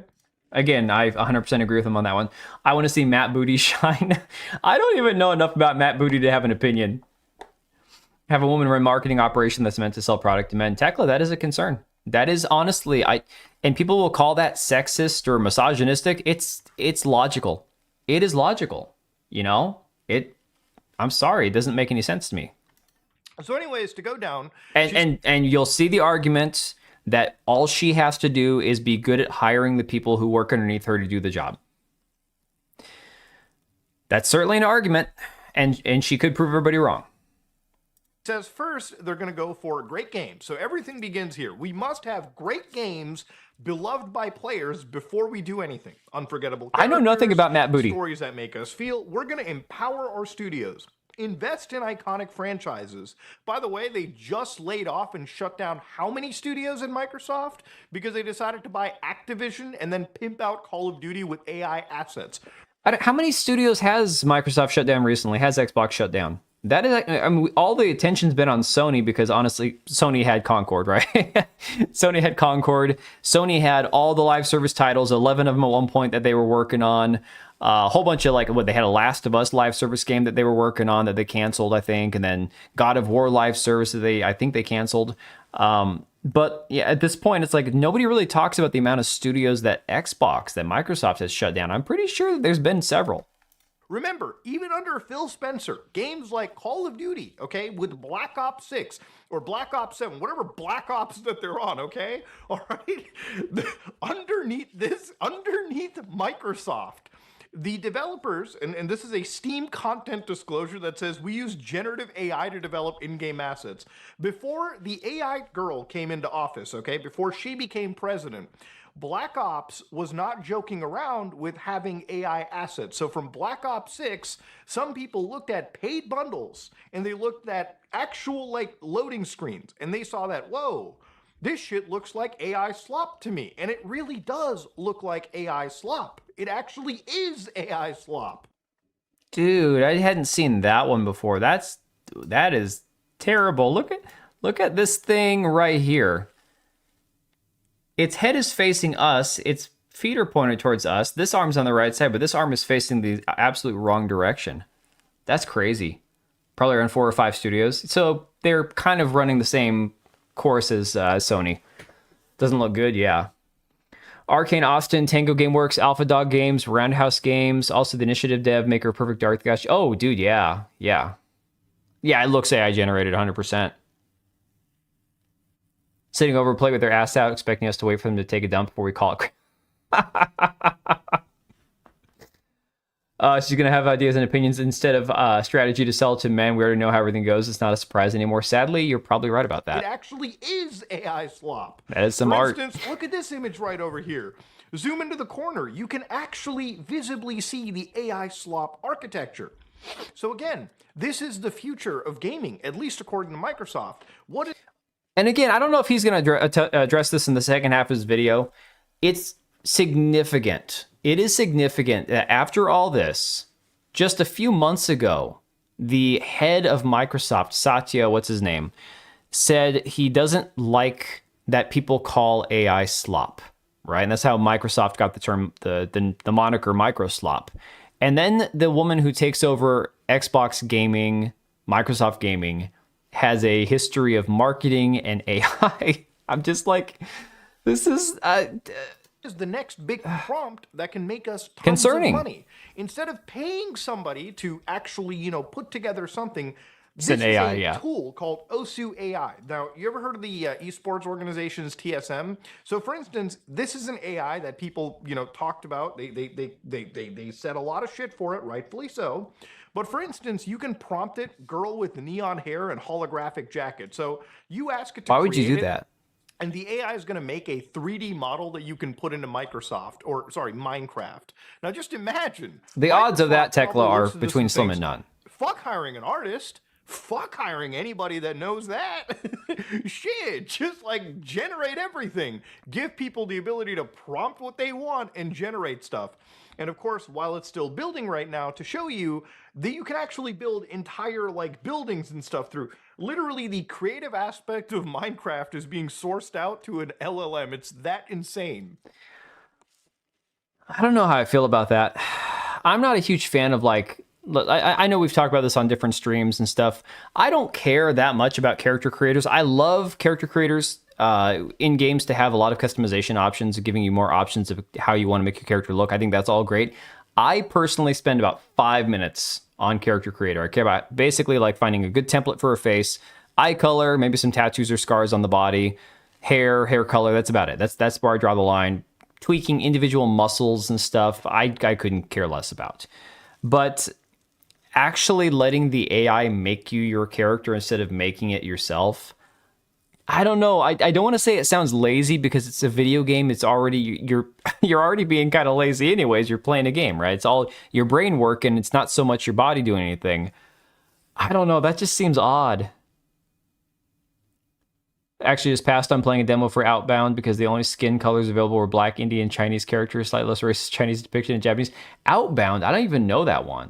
I mean, it sounds familiar, but I can't think of what it is. And of course, that is what it generated. Oh my god! That's what the AI came back with. Oh my god. All right, microslop it is. Girl with neon hair. She looks like a fucking Picasso painting. Again, it's just AI stuff that you can then save and import it into your game. That is the future. Sounds of a like company DLC for High Guard. That is what they actually want. Okay, I want to just when I make these videos, a lot of it is just giving you the context. Okay, when they talk about they want to invest in franchises and care about gaming, oh dude, these people were... Equilibrium. I always have my chapstick with me, man. And that right there is why AI will not take over gaming. Yeah, at least not anytime in the next, in the foreseeable future. There's a survival craft game where you drive an old VW van as your home base. Oh, interesting. Oh, I remember something about that. Yeah. I always have my chapstick with me. Tainted Grail Lilith I spent time on, and the game added third person due to fan requests. Well, I bet you were happy about that. Yeah, Mario, that thing is terrifying. Laying off tons of developers. They were shutting down tons of studios while they were chasing the next AI dragon. They put AI slop into Call of Duty, one of the most highest selling franchises, just to eke out better margins for themselves, okay? That is the state of corporate gaming, right? Cause and effect. Cause and effect. You can argue that one caused the other. One, oh, it's a terrible. Sorry, Muda. Terrible place to pause. Call of Duty Black Ops 7 massively undersold, massively underperformed, and it's already discounted because they can't get anybody to buy it. It probably doesn't even get that many downloads on Game Pass, to be honest. And then they also used AI. Is the attitude that allowed them to put AI just generated crap into the game what caused the game to be so bad that people didn't buy it? Or is the people not supporting the game franchise what caused them to need to use less artists and more AI? Whatever the cause and effect is, the result is there. It doesn't look good. People don't want it. It is what it is. I don't even carry my chopsticks. No, not chopsticks. Chapstick, like, lip balm. Pacific Drive, that one sounds familiar. Groups of people upload their CC settings, make realistic looking celebrity faces, cosplays, and so on. Who needs AI if you can just copy something someone else shared? No shit. It doesn't matter who you bring into office, okay? The AI lady that's coming in, she probably agrees with some of that stuff more than anything because this is her business. This is her side of the tech industry coming in. I somehow imagine that Phil Spencer and for as much as I disagree with them, they probably were pushed to implement Copilot and all this crap, and they probably, if I had to hazard, left because this is not a direction they wanted to go down. And because of their resumes, they can probably get jobs and consult anywhere. Anyways, second, the return... I see that YouTube censored that chat. Hustensoft mega titties. whose mega titties are we talking about? That's what AI has to use. It's just a super fueled search engine. I like the gameplay of Pacific Drive. The only flags available by default for your car were transfer price. Oh, what the hell, man? Oh, my. Gotcha. Of Xbox, we're going to recommit to our core fans and players, those who've invested with us for 25 years, and the developers who build the expansive universes and experiences. Okay, well, this is only going to matter until you actually see games being made, right? Which is going to be years out. So point 1 and point 2 are the beautiful pieces of AI or beautiful pieces of PR speak. Third, the future of play. Okay, this is important. To meet the moment, we're going to invent new business models and new ways of playing by leaning into what we already have. Iconic teams, characters, worlds that players love.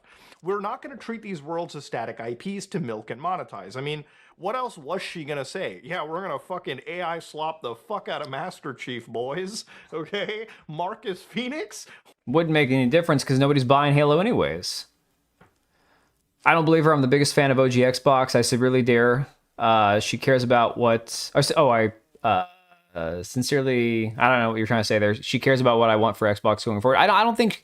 This is my point. And this is where I'm like, I understand people being critical of her. I'm suspicious, but I doubt. Okay, there you go. But I also don't think it makes that much of a difference because Microsoft and Xbox were already going to be doing this nickel and diming crap anything. I love elephant. Okay. All right. Xbox guy here. Call of Duty's not my bag. I've got Game Pass. Didn't bother. No South of Midnight. No Avowed.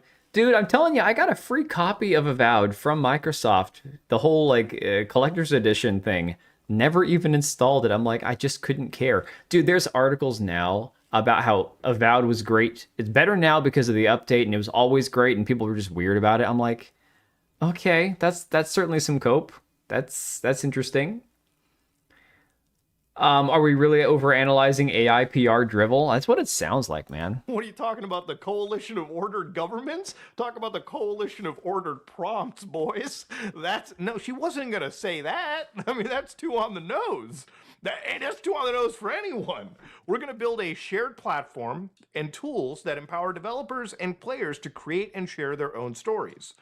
That almost sounds like they're gonna make like a Roblox. US or is Fortnite 90% like, fat. Well, you're where you not can wrong just there. I'm jump in guessing and you're be not from like, the US then. Microslop, make me a world where Master Chief and Banjo are fighting together against Gruntilda's robot army.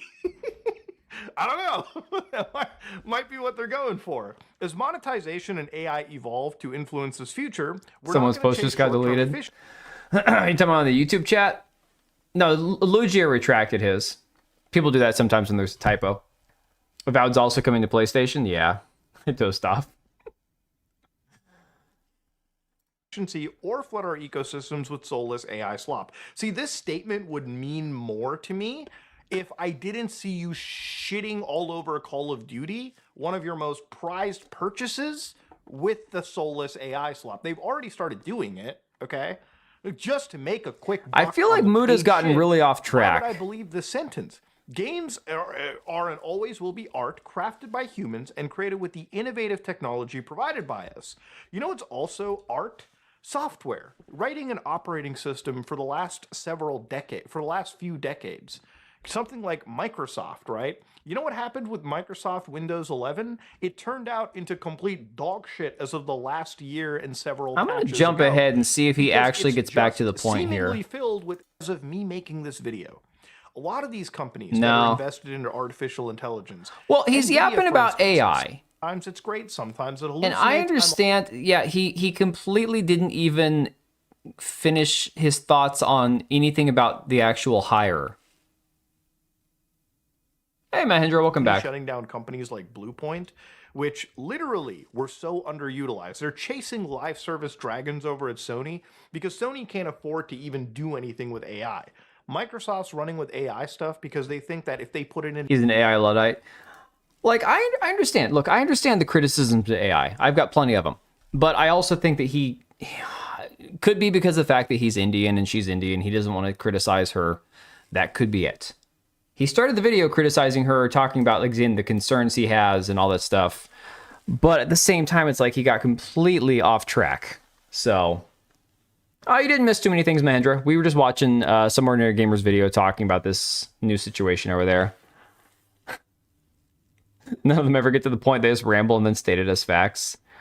I hope I don't do that. My God.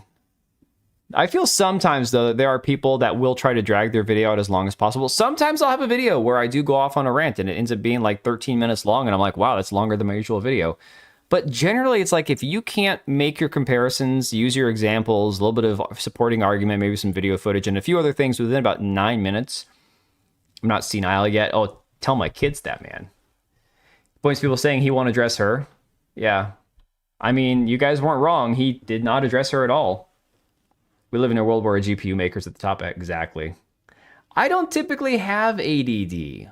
The biggest problem I have is getting sidetracked. Not going to name any names.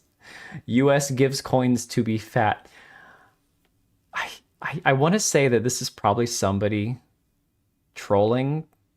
Maybe because of the conversation we're having. Maybe there are some hurt feelings. I don't know. He was addressing the hiring, Mahendra, of the new CEO of Microsoft Gaming of Xbox, but didn't really get around to addressing her so much. Didn't really talk about it. So before we get into her, there is this one.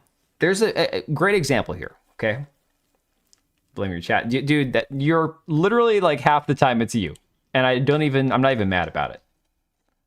So we talk about people who are qualified for a position, right? Now, I'm not going to go through this guy's entire work history and say, this man is the most qualified for any job in gaming just for X, Y, or Z, right? Just stating your opinion, I'm like, I appreciate it, Dirk. No, dude, honestly, like, I have my opinions, and I'm very opinionated, but I can also admit when I'm wrong. And I do like to try to figure things out. Like, in the chat, I'll have people who disagree with me all the time, right? And we'll talk about things, and if I'm wrong, it's like, well, it might kind of change my opinion on some stuff. So this right here from the Rooster account, obviously an Arc Raiders fan account, talking about, what is his name? Patrick Soderlund, okay? Nexon is working on a game. I believe, what is the game? Let me pull this article up here real quick before we get too sidetracked. Arc Raiders is such a huge hit. Nexon has put Embark Studio CEO Patrick Sutherland in charge of everything else too. Named the executive chairman of Nexon, heading up long-term strategy, creative direction, and how Nexon develops games globally. There's a game that they have actually decided that Embark is going to be making. Where is this one at? Somebody remember the name of the game? Insert Lex Luthor's name wrong. What was the game that he's supposed... It's not even in the article. You guys didn't even put it in the freaking article? I want to be CEO of everything else too, exactly.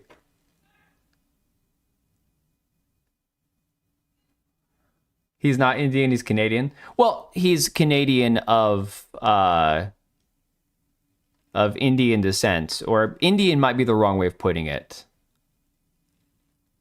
I'm not sure what his 100% sure on his actual ethnicity. Where is the name of this game? Does anybody know? There's a remake or like a remaster or something. No, not the finals. The final. So Embark did the finals, and then they made Arc Raiders. There's a game. Hang on a second. I'm gonna find this. We're going to do this on the fly. It hasn't been something a lot of people have talked about. Studios. Is it a remake that they're making? Let me see here.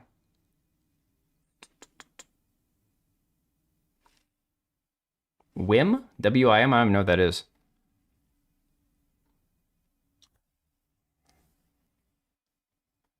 I don't know. It doesn't matter. Eventually I'll remember. I'll probably come across it at some point. The point is that they took a shot on this game, right? They decided to take a massive swing on Arc Raiders, and it totally paid off. 100% paid off. Like, bigger than most games could ever hope to. All right? Someone calling them one Xbox fire burning on the industry. It's potentially bad, dude. Watch it. It sucks because, dude, I grew up loving Xbox, man. I'm 2 minutes behind. Oh, no worries. So they put this man in charge of practically everything at Nexon, right? Because of the massive success of Arc Raiders. That doesn't mean that he won't screw up on the next one. You know? Yeah, Arc Raiders and the finals are the same company. Means he's a good guy? I have no idea about him personally. I don't know anything about him. Like, as a person, I've got no idea. What I will say is it means that clearly whatever they're doing, it worked. Like, Arc Raiders is on track to make $1 billion, guys. That's insane. Absolutely crazy for an unestablished franchise. For a studio that had like one other game that the finals, all I hear about the finals is that it's a great game, but nobody plays it. That's the crazy part, you know? So that being said, if you look at the actual context here, it says co-founds a small studio, got acquired by DICE and became the CEO. Build the Battlefield franchise, get acquired by EA and become a top executive, develop great games, leave EA to found your own studio, get acquired by Nexon, you drop the finals, drop Arc Raiders, and become Nexon's executive chairman. This right here, this makes total sense, right? They paid him a $40 million bonus 1 year for Battlefield. Damn. Well, I saw something we were talking about in the last stream. I guess Embark was the team the team at DICE, I think is the one, that built the Battlefield franchise. So Battlefield 1, a lot of the guys who made that game, I guess, are at Embark now. So check message in Arc. They'll alert you when these events happen. Yeah, exactly. I've actually seen those. Was Patrick the guy who said don't like it, don't buy it on Battlefield 5? Ooh, that'll be interesting. Let me see here. Hang on a second. Battlefield 5. That was the one where they threw the woman on the front, right? Don't like it, don't buy it. Who said it? I think he'd already left by then, didn't he? No, that was him. Oh, okay. So somebody asked, is he a good guy? Well, this is going to skew people's opinion about him. All right. The phrase don't like it, don't buy it was a 2018 comment by former EA Chief Executive Officer Patrick Sutherland responding to backlash regarding the female character customization and historical accuracy in Battlefield 5. Sentiment backfired, leading to reduced pre-orders and a rocky launch, with many players criticizing the game's, at the time, lack of content. That was him. So he's lucky. Like, not many people can come back from that. That's and I didn't buy it, saved me $60 exactly. He called gamers uneducated. Well, there you go. So, good guy. That's he's also responsible for failing to fix Anthem. Okay. Interesting. See, now I'm finding out all new things I didn't know. I brought this tweet up because, again, I thought it was good, like a good comparison for the situation we're talking about with Asha becoming the new CEO of Xbox Gaming and all that. But obviously, there are people who can have success mired by controversy. Yeah, I didn't realize that. Maybe he changed or someone made him say it. I don't know. I don't know about that. Those are the kind of things, those are the kind of off-the-cuff comments that come from... I mean, look at what we just had with Highguard, with Josh Sobel blowing up, right? And then deleting his Twitter account after he had that meltdown. These are people who internally, they tell each other one thing, and then externally they get pressure and they hear criticism and they don't know how to handle it. So, yeah, that's... Press relies on people having the memory of a goldfish? No kidding. He's not responsible for this. There's someone on this team saving his ass. That's very possible. Either way, what is true, I guess, is that a lot of people that worked at DICE that made Battlefield 1 are at Embark. So as far as quality of the gameplay goes and everything else, that would make sense, right? Well established people making, a good game and then making a good game 10 years later makes total sense. Was thinking it was Andrew Wilson who said it, but man, it's this guy. Yeah, that's, dude, I remembered the statement because that's the whole thing, like the comic book gal who said, if you don't like my politics, don't buy my book. Even as recently as, Alyssa Mercante saying that on that Black Wall Gaming documentary. Even though she's not black, I guess it was Blacked Wall Gaming, I don't know. And saying how, basically we don't need customers who don't want to support our product. Whatever the hell she said. It's crazy when people say that. He's lucky to not have a name you can easily remember. Well, I remember the name from Embark. I didn't connect it to Battlefield 5. Face as generic as milk toast. You're not wrong there. Oh, that's crazy. That is a crazy lore dump there, guys. Give me 1 sec. I need to go see if my kids are actually behaving. They're supposed to be asleep right now, but I hear them getting in trouble. Give me 1 second. You don't do a 180 from those comments. That man said he believes that BS he said. It's only... Yeah, dude, see, Black Hat, I would say that he still believes it. So anybody thinking maybe he's this great guy, I would say let's hold off on that,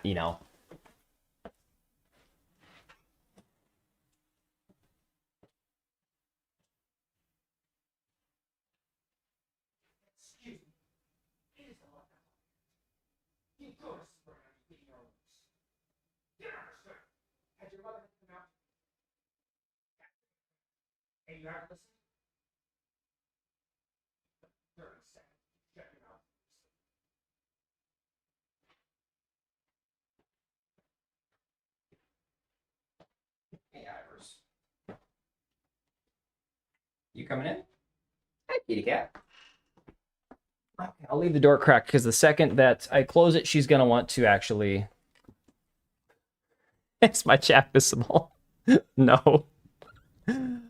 Yeah, it is Mahendra. I didn't think I needed to say that you were caught up on the live now, but I'm glad you're caught up. Someone got a mouthful. Dude, my kids are upstairs acting like maniacs.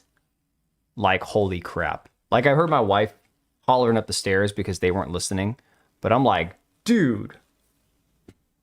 He was also the guy who said his daughter didn't understand the Battlefield 5 trailer backlash, female representation. Oh my god, dude. Yeah. All right, so maybe he just got lucky then, because the team he's working with managed to make a couple of banger games. I don't know. So that being said, pivoting back towards the topic at hand, a lot of hope. A lot of people talking about how much hope they have for this woman and everything else. And we've seen some of the quotes, right? Seems like they're hitting a rebellious phase. Nah, man. It's because I let them all crash. So they all crashed in my oldest kid's room upstairs last night. And because it's the weekend, I'm like, okay, you guys can do it again. But they went up there at like 8:45, and it's already almost 11 o'clock now. So they're just not. Yeah, I'm Pacific time. So yeah, they're just going nuts, and I get it. You know, I understand kids are crazy, but like, holy crap, my wife has already been out there like trying to get them to go to sleep, and they just won't listen. So hopefully, using the dad voice actually did something. We'll see. All right. So, says here, Asha Sharma, Satya's pick as new Xbox CEO, comes out the gate strong, says we will take risks. We will not treat games as static IP to milk and monetize. We will not chase short-term efficiency or flood our ecosystem with soulless AI slop. Games are and always will be art. And I think that's fine. I think those are good statements to make. Unfortunately, it doesn't necessarily mean anything. We've already seen time and time again how this stuff goes. Are you leaving already? Ivy? If you're leaving, I'm shutting the door. I'm going to lock it. Asha Shawarma.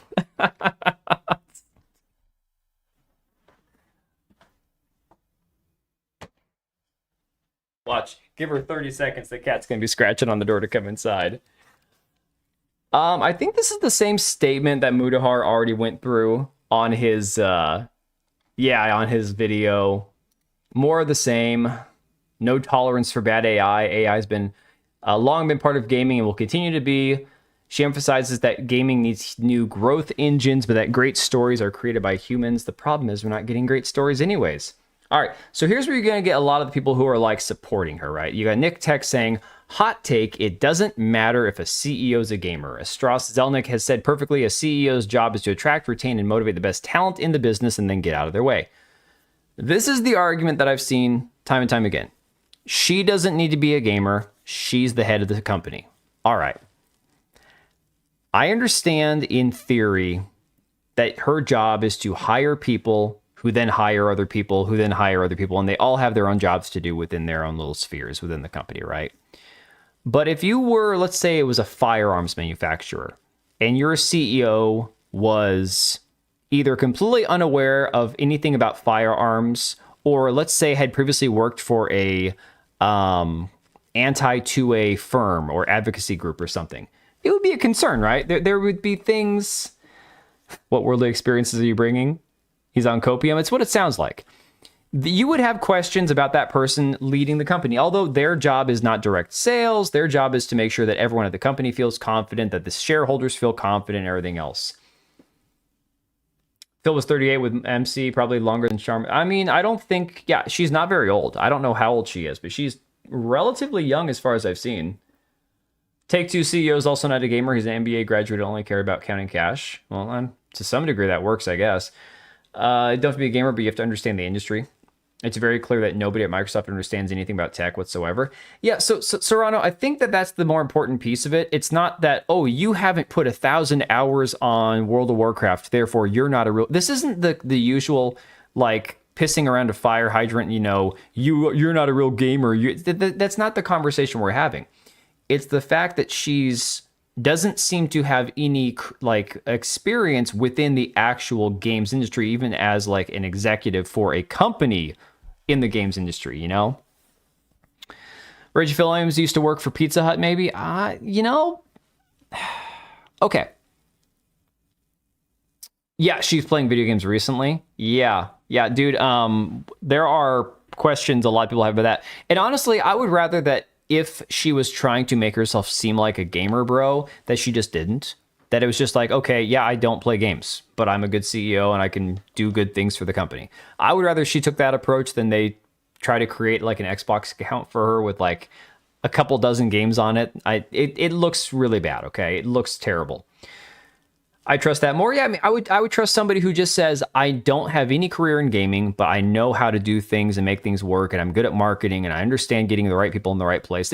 Be more straightforward about it. None of this AI. I mean, dude, honestly, her press release seemed like AI slop. Was she the best candidate? I don't know. Based on her work history, based on the fact that she went from 2 years in marketing at Xbox to the CEO of the entire company, that's questionable. I don't know. She simply needs to do what the CEO's job of running a game company is supposed to do, which is hire talent, allow studios to make their creative vision come to reality in a video game format without interference. Seen a lot of comments judging her by her previous gamer background, which doesn't really matter in my opinion. Again, the gamer background is not so much what I'm worried about. You could have people in the games industry. Yeah, you could have guys for like 50 years, you know, who haven't touched a video game in forever because they've been too busy making video games or working in companies. They were a developer, they were a gamer, and now they're some executive in some company, you know, that makes video games. And at some point I could understand maybe they aged out of gaming or whatever, but at least they still had experience working in a games company. I think that there's a certain degree where you could say, well, you don't have to be a quote unquote gamer bro to be qualified to be the CEO of a video game company. Sure, I can understand that logic. But not having any experience working in the games industry is concerning. Aaron Greenberg, I think he does marketing over at Xbox. VP Games Marketing at Microsoft. Board member, Gamers Outreach. Yeah, exactly. Says, I'm excited by what's ahead. I'll share that after spending dedicated time this week with our new gaming CEO, Asha. I'm incredibly optimistic about the opportunity ahead under her leadership. Asha is exceptionally bright, eager to listen to and learn from others. No ego, but wants to get Xbox and gaming in a direction I'm personally incredibly inspired by. And she might be the nicest, like, most congenial woman on the planet. That doesn't really matter. Brave bias for action that starts first with great games. The return to Xbox, starting with the console and a vision for the future. Yeah. Xbox account 1 month old at the time when Phil probably told her to lean in and probably played by intern. Yeah. Most common criticism about Asha is not having game background. That's why she's playing video games. It's the weirdest thing, man. Maybe this is the same hire like they did with the Marvel Comics with Sana Amana. I don't even know about that one, dude. I'm good with money is a way better CEO than I played Halo. QC Jerks, you're not wrong, man. You're not wrong. If she just straight up says, yeah, guys, I'm not a gamer, but we're gonna make great games and we're gonna make a lot of money and we're gonna be successful and we're gonna be able to continually provide you guys with great games and we're gonna make a lot of great choices, then you go, okay, well, cat's out of the bag, not a gamer, but maybe we'll see. I don't know. Don't like it, don't buy it. Yeah, that worked well for those who said it. Exactly. Yeah, not great. More of the people defending it. Danny Pena, a man who I despise. Personal beef with him. Just remember, she'd be the face of Xbox. She's not making any decisions. Xbox. Yeah, I mean, the face of Xbox is, I guess, I mean, from the customer side of things, if you ask most customers, most gamers, just like teenage to early 20s, who the CEO of their favorite console manufacturer was, they probably couldn't tell you. All they can tell you is, I played this game, I stayed up all night drinking Mountain Dew playing this game, I hated this game, I want my money back. You know, what they care about is the quality of what they're actually spending their hard-earned money on. It's kind of like shotguns on someone's shoulder. Sana Amanat never read a comic book, but she used to be the head of Marvel. But was Marvel good under her is the question. That's something that I'm wondering, because I don't know when she left Marvel. Because Marvel, I know enough about Marvel from people that I know in the comics side of life that Marvel is in a really bad state right now with their comics. Danny Pena, he's kind of an Xbox simp, saying, I find it hilarious when people think you need to be a gamer to be a CEO of a gaming company. Unlocking achievements isn't going to help you sell a console or games. There's a long list of executives who've changed gaming because they're good at the business, but not by how many hours they've played a game. And again, deflecting from the actual legitimate criticism, right? After she was the head, it was never good after. Oh, interesting. Hey, Empress. Oh, we're just going over the discussion of this new head of Xbox, new CEO. From Catalog Games, I hope she's not a gamer. Good God. Oh, dude, Equilibrium, it's pretty terrifying. Things like backward compatibility and game preservation.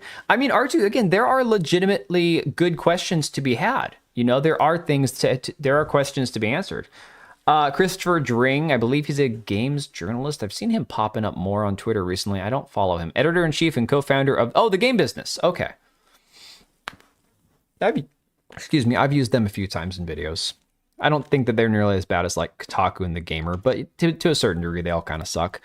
You don't have to be a gamer to work in video games. You don't have to have a gaming background to run a game company. The industry would do with some outside thinking, frankly. Hasn't the industry also had a lot of outside thinking recently? I mean, really? Got to save that access? Yeah. Do you think there's any chance she'll revert some of what's rotten Xbox or full Steam despite failure of ugly characters? DEI? No, she's not going to. Based on her previous comments, like I showed you guys, based on these previous comments about female inequality in the workplace and everything else, she's not rolling back anything in terms of the... And she can't. She's not the head of Microsoft. She is not the head of Microsoft. She is the head of Xbox and Microsoft Gaming.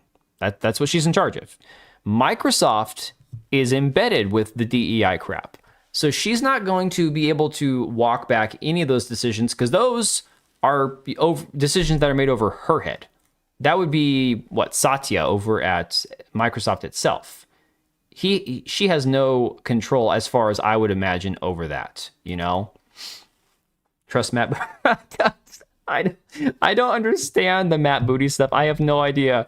I don't know anything about Matt Booty. Her background's in AI is what I heard. Xbox is doomed. If so, her background, she does have background in AI, yes. She has background in AI and marketing and some other stuff. I'd ask the Shields, would you put her in charge of the Manhattan Project instead of Oppenheimer? If yes, why?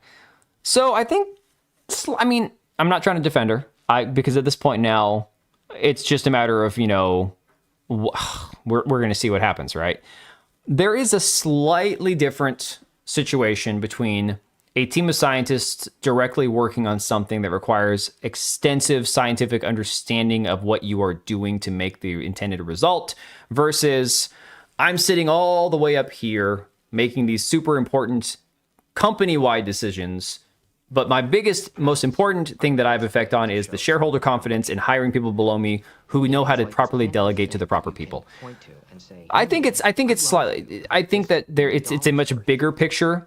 I get the comparison. More like Matt ass. On the floor laughing. Thanks for the 2, Lucia. I don't know enough about Matt Booty to even understand the meme about him. So, Mad Joe, I understand the comparison. I'm just not sure that it's a direct one-for-one correlation, but I get what you're saying. How'd she end up in Home Depot? I mean, dude, none of these people stay in one place for very long. A lot of the corporate America people, they move around an awful lot, like nonstop. It's always something else, right? Look at freaking Bowser, David Bowser, the guy after Reggie at Nintendo. He's not the CEO anymore either. They replaced him with oh boy, what's her face? Pritchett, I think her last name is. And he now works over at Hasbro. Bowser was working for a video game company. You're a gentleman and Oh, thanks for the sub, Darren. Appreciate it. Bowser was working for a video game company. What does he know about toys? I mean, video games are at least geared towards children, so from that aspect, at least you have a similar audience. Although video games, the average gamer is like 35 years old, so maybe not. I don't know. Camelcast, what's his face? Cody Dennison says, this reminds me of working at GameStop. Yeah, that's right. He worked at GameStop for a long time. Years ago, an elderly upper management who couldn't even pronounce certain video game titles were acting confused when I told them that 80-year-old women don't reserve Call of Duty. Oh, man. Yeah, I could see that. Kingard says, Game Journal with a bad take, color me shocked. The industry has far too much outside thinking already and desperately needs more gamers in it. See, that's, okay, so that is actually, I think, where my take is on the whole thing. People who are like, oh, we need Danny Pena. God, terrible person. Dude is like, oh, we need more outside thinking. No, we don't. A lot of the outside thinking and outside decision making and the corporatization of what used to just be a niche hobby for a lot of people, or a small amount of people, is really what the downfall of gaming has been, brought in by. Is the saturated, monetization, the live service crap, the microtransactions. That is really where we're at with the downfall. Now we have the AI assets being put into games and stuff, which again, I don't care. I don't have an ethical issue with AI existing as a tool to make life easier for developers and software engineers and stuff. My problem is relying on it too heavily and putting out slop. That's my big issue I have with AI.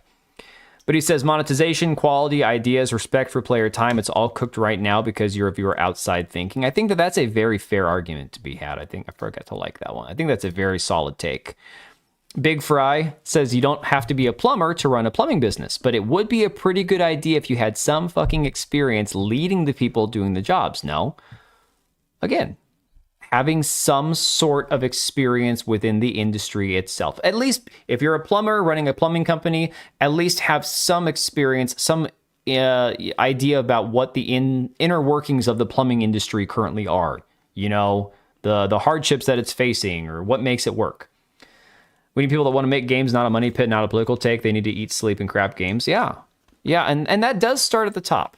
So while her job might not be, you know, she might not have a direct input on, I want to see us make a new Call of Duty game, or I want to see us make less of this or that.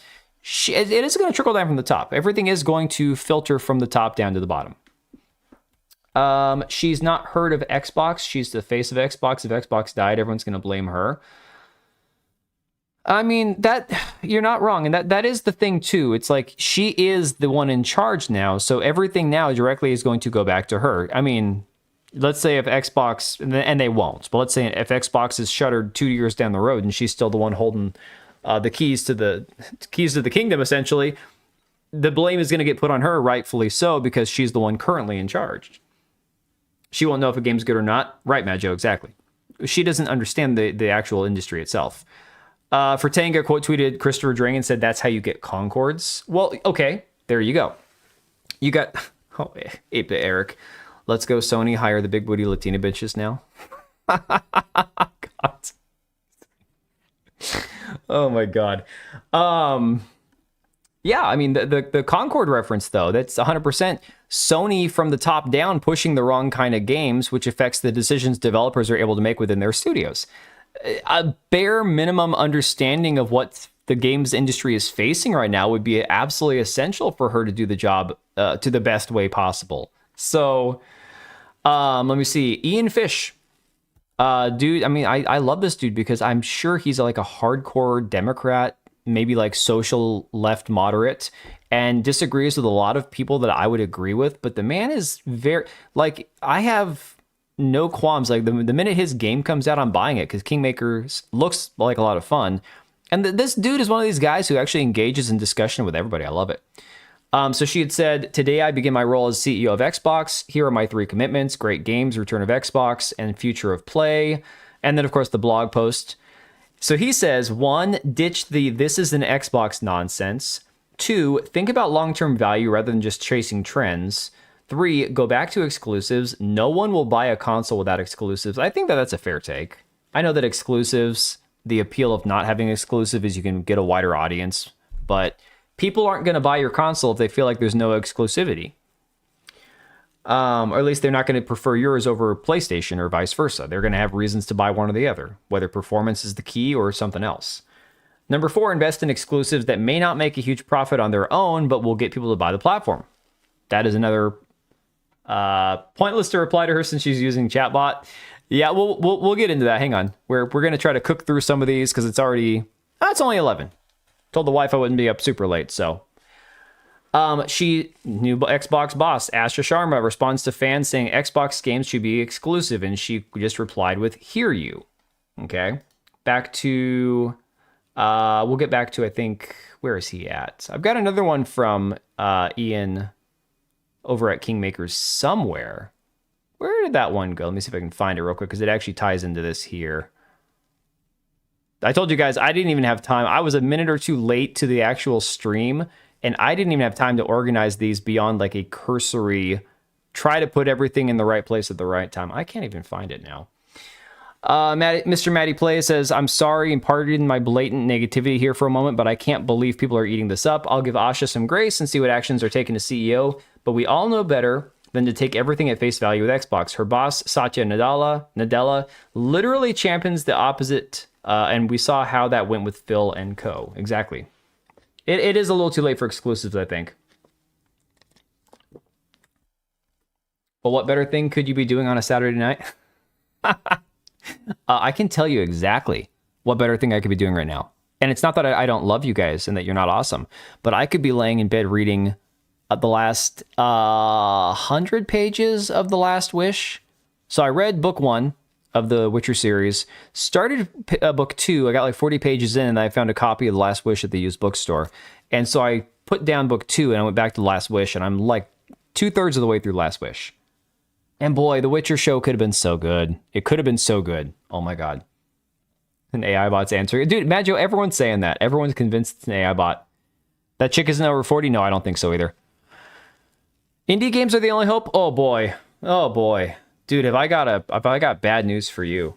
And I say that as somebody who does appreciate indie games and AA games. I know an indie developer. She's actually not far from me. She lives right across the border over in Idaho.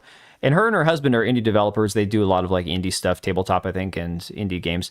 And her take is like, don't expect indie gaming to save the gaming industry, because although indie gaming tends to be more affordable and more customer oriented, they have the exact same problems in the indie industry as the AAA industry. Maybe even more so, because you have just as many freaks and weirdos trying to push their own messaging and agenda in indie games, but there's like very little barrier because anybody can throw their game on Steam. Regardless of the quality or whatever. You read her reply? Yeah, it was an interesting take. I don't know that I agree with everything in it, but I thought from looking at it from the perspective of, somebody who's an indie developer, I thought it was interesting. I thought it was very interesting. It does seem like nepotism, Darren, and it's something that we've seen time and time again, that a lot of these executives that come here from whether it's China or India or other nations, they tend to do a lot of in-group preferential treatments. And it's just reality, It is what it is. Where was this other one at? Okay, so she posted this. Allegedly, at 9 o'clock this morning, around the time she only had like a few thousand followers. Top 3 greatest games ever, why go? And so I replied, I'm like, this is bait. There's no possible way to limit it to 3 games. And then I give my top 10, right? But what was more interesting were the ones that she listed. Somebody asked her, and she replied, for me, it's Halo, Valheim, and GoldenEye. All right. I didn't play GoldenEye, so fake gamer here. Didn't play GoldenEye. Didn't like Patrick, what's his face? Pierce Brosnan as James Bond. I did not like Pierce Brosnan. Never have. She went to say that indie games are also have as much slop as AAA, or there's a lot of slop too. Exactly. I bet she didn't play those games in January. Okay. I have a problem with this because, like I said at the beginning of the stream, I can pull up my Steam and show you guys. I've got like 340 hours in Valheim. It's not the most hardcore survival game that exists. However, it's not somebody who is a casual gamer is going to put a whole lot of time into. Halo? Somebody said, oh, there's no game called Halo. Well, okay, for me back in the day, we didn't call Halo Combat Evolved. We just called it Halo. Okay? Yes, Halo is Halo 1. If somebody says Halo, I think Halo 1, because I grew up with Halo. We just called it Halo. So I don't think that one's a bad answer. And also, she's now the CEO of Xbox. Of course, she's going to say Halo. But GoldenEye is an odd one. GoldenEye is like, oh, you grew up with the, N64? That's pretty cool. Okay, maybe you're a gamer, right?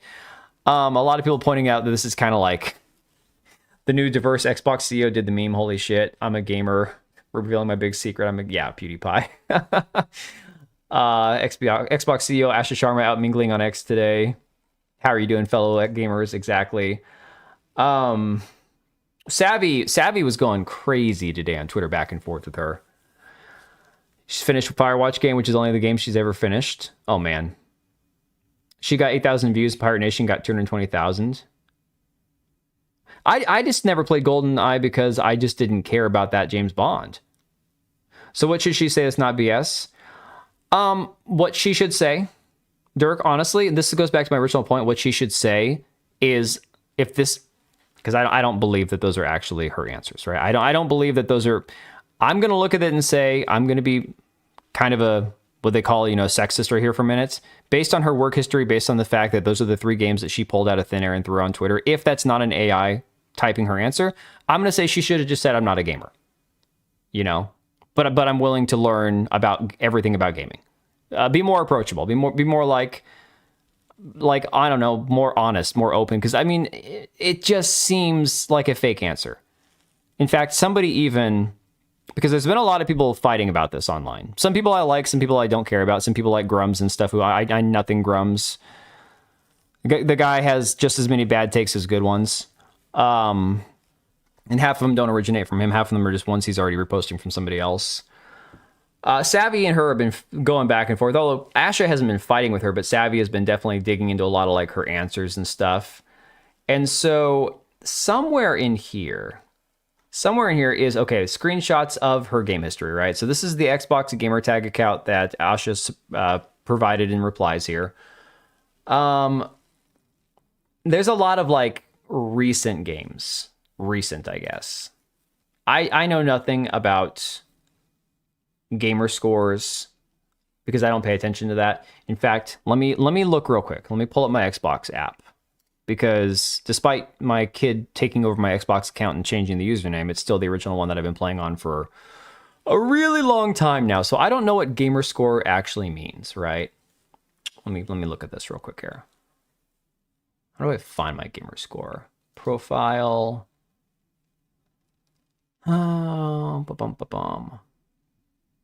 That's a really low score. Wow. That's crazy.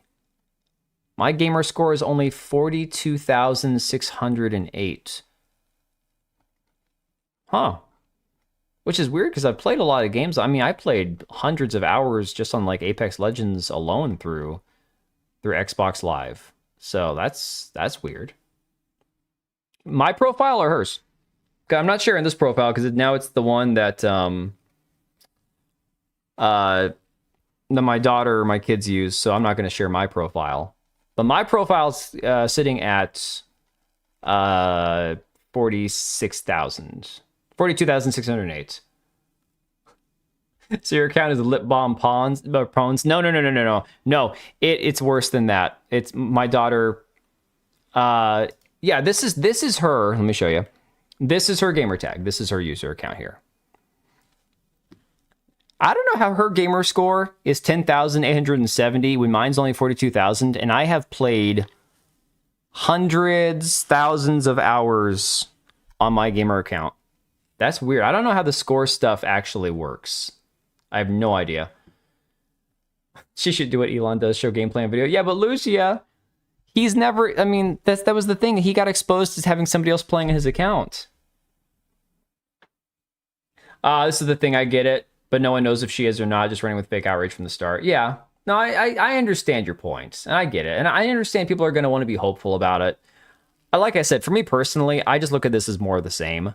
I look at it as it's one of those things where it's like, yeah, I don't think that this is going to change Microsoft for the better or for the worse at this point. Her tag is her name backwards, not very okay, first off, I have done that stuff in the past. Little lore dump here. Okay, a little lore dump since you brought it up, R2. My 3 older brothers and I, growing up, one of the things we all had in common, we all loved playing with Lego, right? We were all like Lego maniacs. And we all had our own characters on Lego. We had fairs and concerts, and we would make little instruments for our guys before they even had the instruments for your little Lego characters. And all of us would have like a history of our fictional Lego people, and for all of us, all 4 of us boys, our characters' names were our first and middle names backwards. Okay. If it's real, it makes her super casual. Yeah, I mean, it's a real account. A lot of people have the question though of whose account it actually is. Did she actually play it? Whatever. This looked like time played on one of her all-time favorites. What shoots this all to hell is both games' oldest achievements are middle of January. So again, time played 13 hours, Master Chief Collection. I played most of my time playing Halo 1 and 2 on a different account.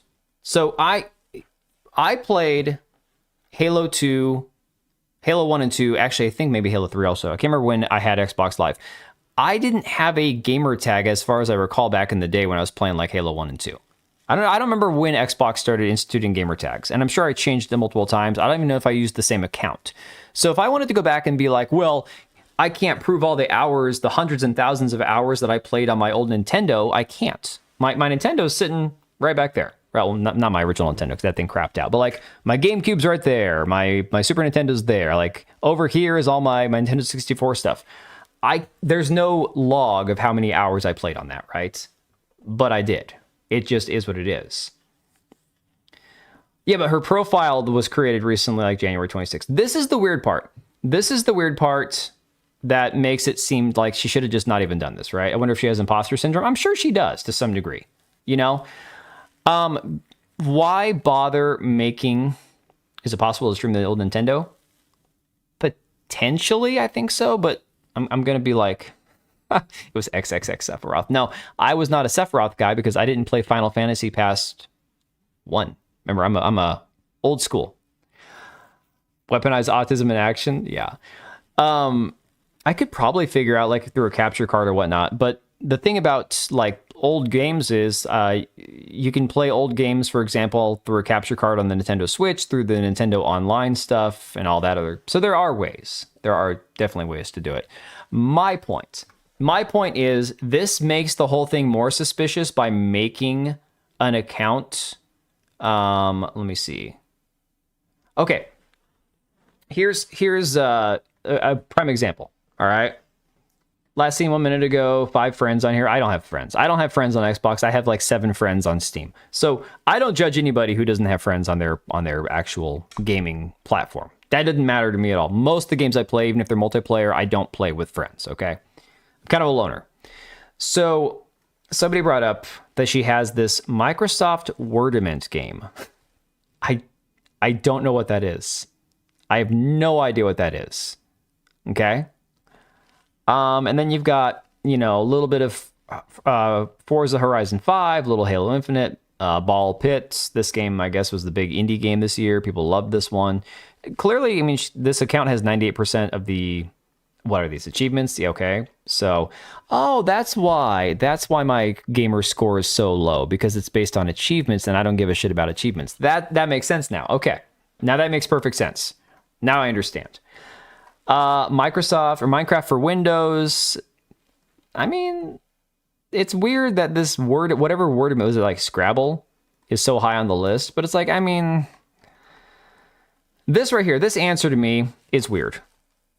This I couldn't care so much about. What bothers me though, obviously the work history here. Board member at Home Depot for 1 year and 2 months.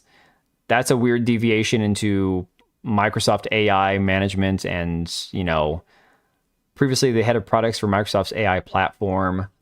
Board member of, what is this, Coupang, Fortune 200 technology platform in South Korea's largest e-commerce company, delivering commerce, content, and financial services at massive scale. Instacart, helped lead Instacart to IPO and profitability, responsible for 30 billion plus GMV, P&L, including product design. She's clearly smart, guys. I don't think anybody's going to be questioning her intelligence. Like, I would highly doubt that she's not an intelligent person. It's just the lack of experience, right? Within this industry. Oh, no worries, Oblivion. No worries, dude.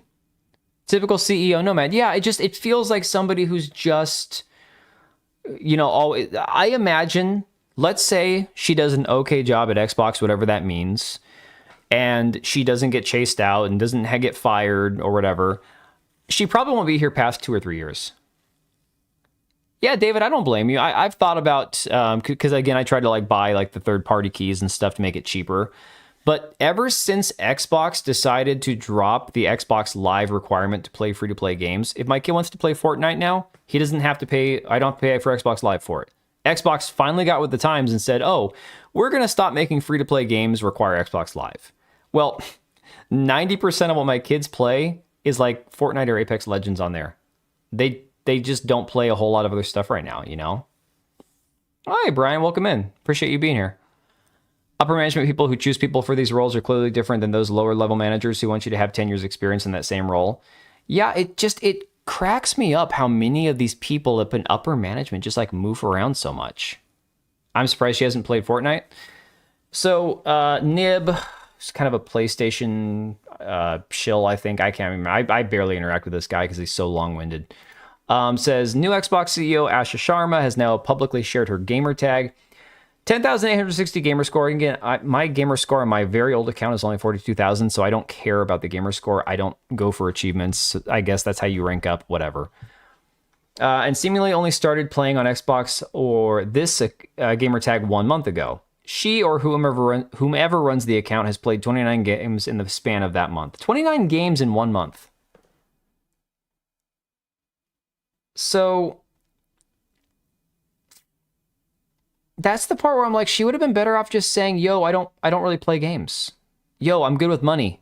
I'm going to make Xbox successful. Make Xbox great again. I mean, don't say that because obviously that's going to trigger a lot of people. But this to me feels like somebody who either was casual with their gaming or barely played games at all, who's like, well, seeing as I'm going to be the front-facing person for a game company, which is what Xbox is, she's not going to be developing games. Obviously, she's not going to be hiring developers personally, but she's the head honcho. She's the one in charge. This looks like somebody who's like, I need to have the appearance of being in the know, of being hip, right? Come back to the point. I think marketing makes them do it. We talking about this here? Let me see here. Oh, I just realized I'd never switched it to live. Guys, I am all out of sorts tonight. So if I did miss some chat, it's also possible that this is one of those things where... All right, Mahendra, no worries. Take it easy, buddy. Oh, about setting up the gamer profile? I hate that, though. I hate that. It seems disingenuous, right? 29 games in 1 month is not normal? No. Especially, I mean, if she was some sweaty basement dwelling, gamer chud, I'd get it. Look, if I didn't have to go to work and I was just streaming games full time and I wanted to check out a bunch of games, guys, I'd be playing 2-3 different games. Today I played Arc Raiders and Apex Legends. Okay. I sat on my ass way more today than I had any business doing. Granted, I did go work out. But once I got my kids home and it was raining outside, I was going to do yard work, but it's raining. I had a couple hours to kill. I'm like, all right, I'm just going to sit here. I'm going to grind out Arc Raiders, get some of these, things that I got to get done. And then my daughter's like, oh, our dad, are you going to play Apex Legends with me? I'm like, do I have to? So I did that. And then, that was kind of my day. But yeah, it's like, I could see somebody who plays a lot of different games and a lot of hours in the day playing 29 games in a month. Sure, that's a possibility. This just looks like I need to boost up my front-facing profile because I don't know. I could play 29 games in a month, but I'm not CEO material. Exactly. I want to tell you I'm building my own game development studio. I'll be my own dude. Hell yeah, man. Don't do an Ashes of Creation. Don't do it Intrepid did and be like, oh, there's no board, but I'm on the board, but the board kicked me off. But dude, that whole thing is such a mess, man. That whole Ashes. I mean, Intrepid, I haven't paid attention to what's going on the last couple of days, but I guess Steven Sharif has like a countersuit going or something. I don't know. It's just so insane. Oh, awesome, dude. Yeah, we need more people, although it's a tough time to get in the industry. We need more people who are, doing things themselves. Do you think gamers play more than one live service game? I do, and I'm married, 3 kids, almost teenagers. Pretty soon here, they're all going to be starting softball and baseball. That could take up 70% of my free time in the course of the year, depending on if they do all-stars and fall ball. And then family business that I'm taking over and self-employed and busy times sometimes during the course of the year. And I play multiple live service games. All right, Mahendra, take it easy. So yeah, I do think a lot of people, here's the problem, right? People forget what makes a game a live service game, right? Well, what makes a game a live service game? You got to have servers, right? Typically, live service games are going to have microtransactions. They're going to have battle passes. They're going to have cosmetics you can purchase, right? So people just think about like Warzone, Apex Legends, Fortnite, Highguard, Kong. Things like that. You forget that anytime you want to log on to that old PvP shooter game that you haven't played in like 9 years, live service. Requires internet connection, requires a server, has microtransactions or cosmetics or whatever. There's a lot of live service games. So if I go back and be like, all right, tonight I don't feel like playing anything that I've been playing, I'll play Insurgency because I love Insurgency. First-person shooter I played on my computer. It's still one of my favorite games for the last 6 years. Great sweaty time, get my ass kicked, maybe kick some ass, I don't know, depends on the night. Live service game. People forget that a lot of what they play is already live service. So I think the term, there are too many live service games, but I think the term it's not truly understood, I guess, by a lot of people. I don't know. I guess would be my point. So that being said, let me see here.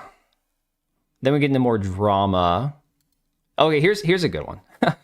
Sarah Bond resigning on Black History Month. Microsoft must have did her dirty. I don't care about the Black History Month thing. That's irrelevant to the point. But Mugen Lord here says, the smartest move for this sister, best believe that when everything would have come crashing down, all of the blame would be on her.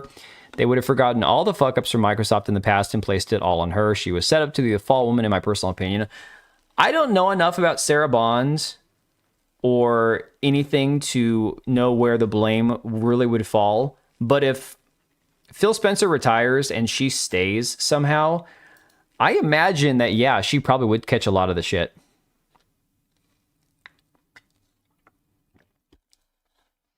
Tell you to design my own console and handheld. Oh, that's cool, dude. I know jack squat nothing about like video game development. I do not pretend to be somebody who understands development, software, coding, all that kind of stuff, but I massively respect it. Didn't even occur to me. Equilibrium, it didn't occur to me either, because it's not something I think about. I think, I don't know, there's a lot of analogies people are making. I've got this one here from King Erdogan, says, imagine you're at a restaurant and the cook just can't figure out how to make your food right. Every time he brings it out, it's lukewarm or bland. Not terrible, but not at all what you know he could make. I remember. What are her accomplishments? I don't know. That's the thing, dude. I don't know. The reason I'm not necessarily like thinking that this is going to have that profound of an effect. I think Microsoft and Xbox are already on a path that they've chosen to go down, right? Regardless of who's supposed to be steering the ship. That's why I don't have a strong opinion that this is going to massively change things at all. Might be more of the same, might be slightly better, might be slightly worse. I don't know. I have to really look back at the last, 10 years that Phil Spencer's been there to really understand who called the shots that have Xbox in the situation they're in now. But that being said, it says here, every time he brings out your food, it's lukewarm or bland, not terrible, but not at all what you know that he could make. Then the manager steps in, and this, of course, would be Asha here, and demands that the cook start microwaving TV dinners to get meals out faster and cheaper. The cook is okay with microwaving a side here and there, but doesn't like the idea of doing that for whole meals. The cook and the assistant cook for good measure get replaced with a new cook whose sole qualification is that they know how to get microwave TV dinners out faster and cheaper. New cook promises their microwave TV dinners won't be soulless. That's just what happened at Xbox. I don't know, because I think that there are too many layers to this for this to be like a really apt analogy. Like, I get what he's saying, but I think that this goes beyond like, she's corporate. She's not the cook. The cook would be the developer. The manager would be the head of the studio. Then up here would be like the regional management for the franchise for the restaurant and the corporation. She'd be more in like the regional side of things. Yeah, they do affect each of the restaurants based on the policies that they put out, the menu, the decisions they make, absolutely. She was set to be Phil's successor. I just replied to Nib's post about the gamer points. Curious if it sounds more appealing than the new lady. Let me go back here and find his, and I'll see if I can find your reply. Hang on a second. Oh my God, I've got so many tabs open. This is crazy. Oh, it's right here.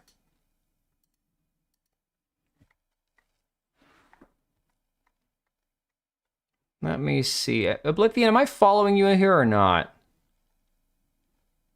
I know you messaged me like one time, but I can't remember what you're... I'm going to do... Is there most recent? I don't think you can sort by most recent on Twitter, can you? You can do by likes. Oh, by recent. Here we go. Let me see here. All these are 1 hour ago. 9 minutes. Cuck porn. Whoops. What are you talking about? What are you seeing on Twitter? I mean, let me refresh, but I'm not seeing your reply right here, dude. The most recent one's from 9 minutes ago.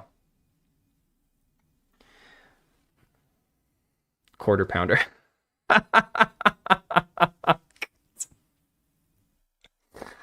Oh, man. Do you think if the old guards were to come back, they'd fix it? I mean, I don't know, man. Is it at this point, can it be fixed? They've been on a path towards cloud gaming. I'm not. Yeah, that's exactly my take on the whole thing. They need to come back and do that with the people with love. Yeah, the problem is that a lot of the people that have love and understanding and actually know how to make games in the industry are the ones who've been forced out, man. The future of gaming is body type 2. Anybody know about the gal who's now the head of Nintendo of America? Like, what are we looking at the same situation with Nintendo as we did with Xbox? Is it kind of the same hire that's, you know, out of nowhere, or was she at least with Nintendo for a long time?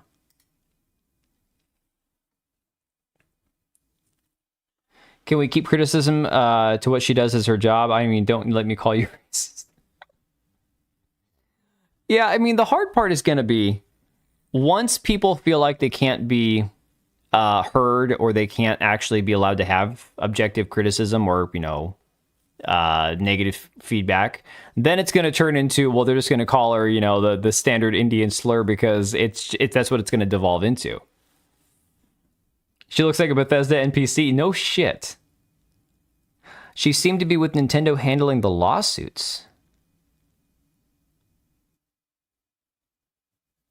All look a little psychotic. Yeah, a little bit. Little crazy eye going on. Similar to your knowledge.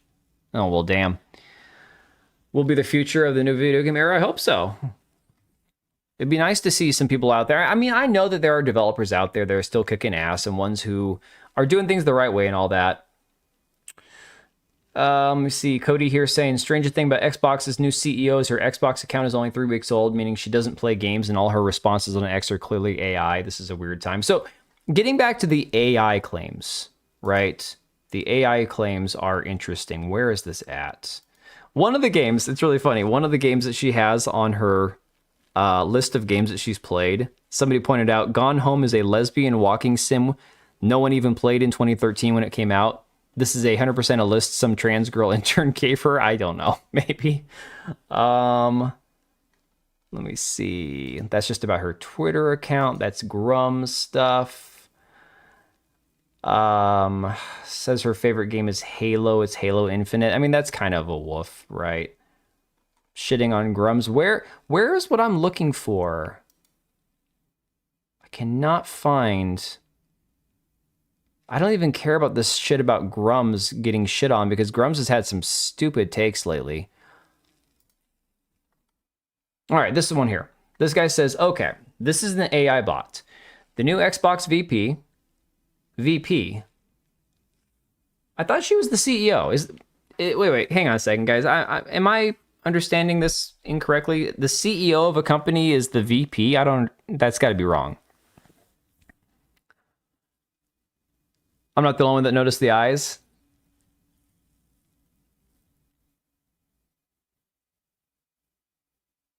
Word around the world is Xbox is dead. Smash said the new Nintendo lady has been with the company for like 20 years. Okay. I mean, at least she was with the same company. I don't know what her qualifications were to be the CEO, but at least, you know, she's been with Nintendo for a long time. So it says is using an AI bot, and these are not confirmed claims, obviously, to post "Make me look like a gamer" post on X. Not surprising, as she was previously working on AI. Well, I think her work with AI is more concerning about the actual development of games.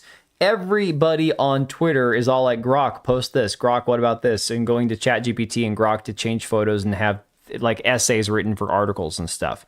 I don't think you have to be involved in AI to use AI. Billions of people, and I do say billions now, are probably using AI on a daily basis, whether they know it or not. But a lot of what she does have posted does read very non-human.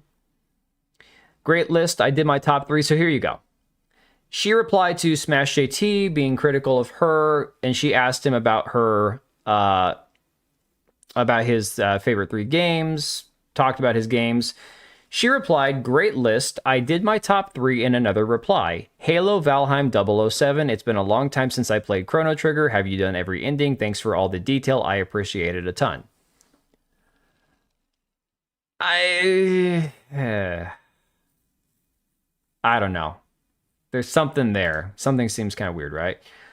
Savvy says the games associated with that gamer tag can all be tested with AI very well for AI playing the game. Something to consider. I'm not saying she wasn't playing. I'm saying she was product testing while working, so overseeing the AI, which I guess means she wasn't playing. I'm trying to say the Xbox gamer tag she gave me isn't some plant that she never once touched. I just mean it's possible the play was done by Microsoft AI.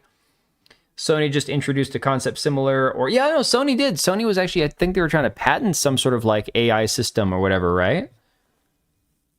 Xbox. Again, nobody has legitimate proof that she was using AI to actually play the game. Grums deleted his criticism of her when she named her 3 favorite games. But again, I could pull 3 games out of my ass that I've never played before and say, these are my 3 favorites. That's not exactly proof. Bandar Hub says a lot of CEOs who are non-gamers in the business and have ran the studio as well. Peter Moore, Reggie, Breton, and so many more. Let's wait for her to actually do something wrong before torching her. So far, lots of gamers are calling her out, but for what reasons exactly? She literally hasn't done anything yet, and I think that's fine. So if the anti-woke crowd have shown is that we are not ready to give anyone a chance, it's not a good look as there's no leverage to say that she will be a bad CEO. I would go back to my bigger concerns are lack of experience within the gaming industry and shit like this that I talked about where her priorities are, right? And this goes right in line with a lot of like Microsoft's corporate policies. That's a much bigger concern. Again, Nure complaining about Endymion. This is one of those love-hate relationships these two have. I don't give a shit about that. But down here below, somebody says, show me evidence she was a gamer girl. Again, I don't think she has to be a gamer girl. I think that's people are missing that there's you can care that she's played a whole bunch of video games in her life or not. You can try to judge her, be like, okay, well, you only play Candy Crush. Okay, first off, mobile games aren't a game. I want to get that out of the way. Gamers are not people who only play mobile games. Doesn't mean a gamer can't also enjoy mobile games, but I'm going to roast you for it because mobile games suck. But that being said, people are missing the fact that it's more about her experience within the games industry itself. And sure, playing games and understanding games will help you appreciate what you're trying to sell. But I don't think being the most hardcore sweaty gamer is that mandatory for running a game studio. I do think, or a company, I do think it's important you understand what you're selling. So someone says, show me evidence she was a gamer girl. Someone else says, she brought up GoldenEye. There was nothing to gain from it. I disagree. Trying to gain some credibility would make sense. And this person Pixelated responds and says, that's literally the choice most AI slop would choose as a popular game for a kid born in the 90s to have played. So then... to prove his point, he went to Grok, right? AI, of course. Says, hey, Grok, if I were a gamer born in the 90s, what 3 generic iconic games would I choose to say I played? Thoughts? Pokemon Red Blue, Super Mario 64, yep, and GoldenEye 007.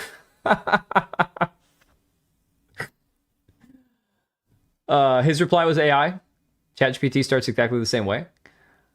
People are only saying that because they saw what happened in Nintendo. I mean, there's a lot of people with a lot of concern, right? Still suspicious how she got 10,000 G in a month, knowing how people fake resumes. This is small potatoes. Yeah, no, the 10,000 thing, that pisses me off because I've had that Xbox account now for, God, I mean, ever since I've had Xbox Live, since I was like 21. So 18 years I've had my account, and I've played a shitload on Xbox, guys, between console and PC. And my score's only 42,000. Like, what the hell? Yeah, the thing is, she has an inspired confidence. Exactly. I mean, people are going to have different thoughts on it, but I do find it funny that AI says that, you know, the GoldenEye would be the game to use. You got people... Okay, here you go. This is people getting lost on the wrong criticisms, right? She's 36 years old. GoldenEye came out in 1995. 2025 to 1995 equals 30 years. Therefore, she was 6 when that game came out. So what? That's a stupid argument. That is legitimately a stupid argument. There are plenty of games that I played when I was barely old enough. Like, I remember my first experience playing a video game. I'm sitting on my older brother's lap, and he's pushing like the directional pad left and right on the old Nintendo NES, you know, the chunky square controller, and I'm hitting the A and B button. That's the extent of what I was doing. But I was like 3.5 years old. I can remember that, guys. So When you played a game, whether it came out when you were 6 or you played it when you were 10 or 12, I think is irrelevant. I'm sure that there were 6-year-olds that played GoldenEye when it came out, guys. There are 5-year-olds playing Call of Duty nowadays. Like, give me a break. That is irrelevant. Leon, Words Paradise, saying, these dudes out here being so fucking dumb, I actually have to defend the new Xbox CEO. You do realize you can play games later on in your life, right? I didn't play the first Fallout until after Fallout 3. Still fell in love with the game. Dudes be mad, retarded, bro. I mean, I think that that's a fair take. But by that account, I'm a gamer since I played Tetris on my Game Boy at 7. Well, but you are. That is a good game. That's an amazing game right there. Pretty sure GoldenEye's on Xbox right now. I don't even know. I couldn't care less, dude. I genuinely have no care for GoldenEye at all. So there's a reason why they pick her, because she's part of the AI leap. Because again, the reason for picking her is still the part where I'm scratching my head. I'm still trying to figure out, of all the potential candidates, why. Again, Grum's talking about the answer to the questions, the AI use potentially, all this kind of stuff, right? Mentioning Chrono Trigger. Again, Bandar Hub saying, I picked up Xenogears in my 30s. You can always play games in the future. I think you lot take a step back and stop throwing attacks when there's 0 leverage. It's not a good look. I think there's some legitimate point to be made there. Thomas Mahler shared this very long post. No one's falling in love with GoldenEye during the late 2010s, though. The game has aged terribly. Right, but if the game came out in, 1995, and she was 6 in 1995, and she played it when she was 10, I think that that's not unreasonable, right? Skip the N64. The N64 was pretty awesome, not gonna lie. 7 when God of War 2 came out, so yeah, it's a dumb argument. See, and I know people who are like, I played GTA when I was 8, and I'm like, holy shit, right? I mean, my mom wouldn't even let us buy Mortal Kombat. I had to play Mortal Kombat at the mall in the video game store and wait in line to play the demo. Now you can walk into Target and there's not even kids waiting in line for the Nintendo because everyone's got one. It's crazy. Oh yeah, no, Serrano, like I said, I'm going to be objective and say, based on my interpretation of the entire thing, I don't see her as somebody who grew up gaming. First off, can we talk about the cultural side of it?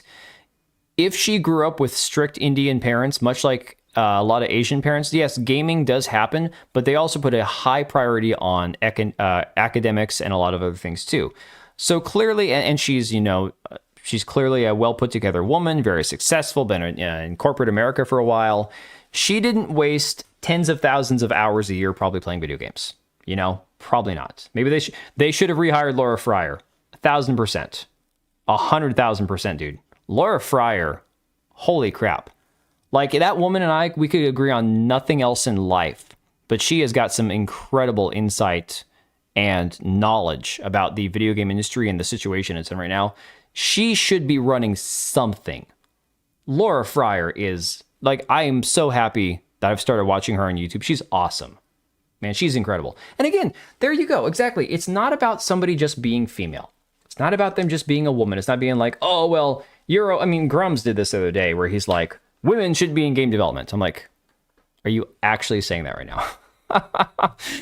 Exactly, dude. And Equilibrium, she cooked High Guard, but she did it in a way that came across as, I'm not here to shit on you, but you need to hear me. You need to listen. You need to understand why this happened, and you need to grow from it if you want to keep making games, It was exactly what somebody like Josh Sobel needs to hear.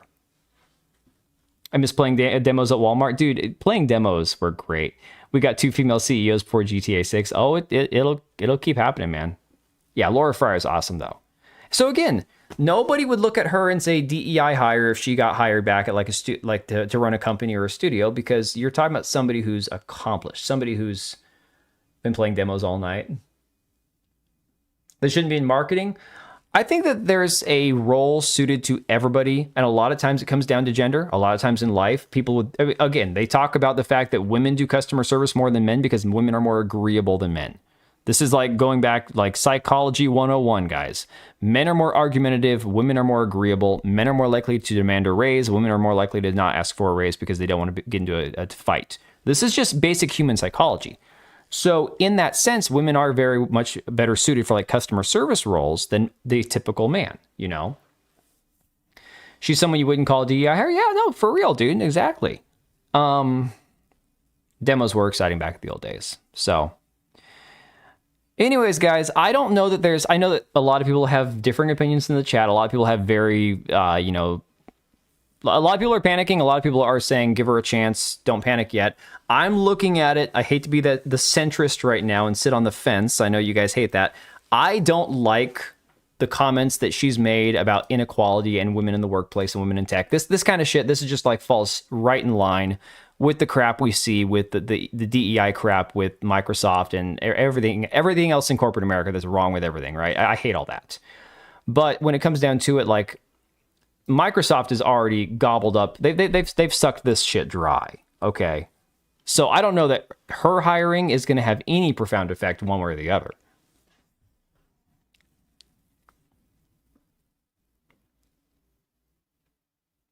Well, I think, see, the point, Brian, is that it's not about women in game development. It's about finding qualified people who actually know what they're doing, who can actually develop a game well, tell a good story, make an enjoyable. It's entertainment, guys. Video games are entertainment.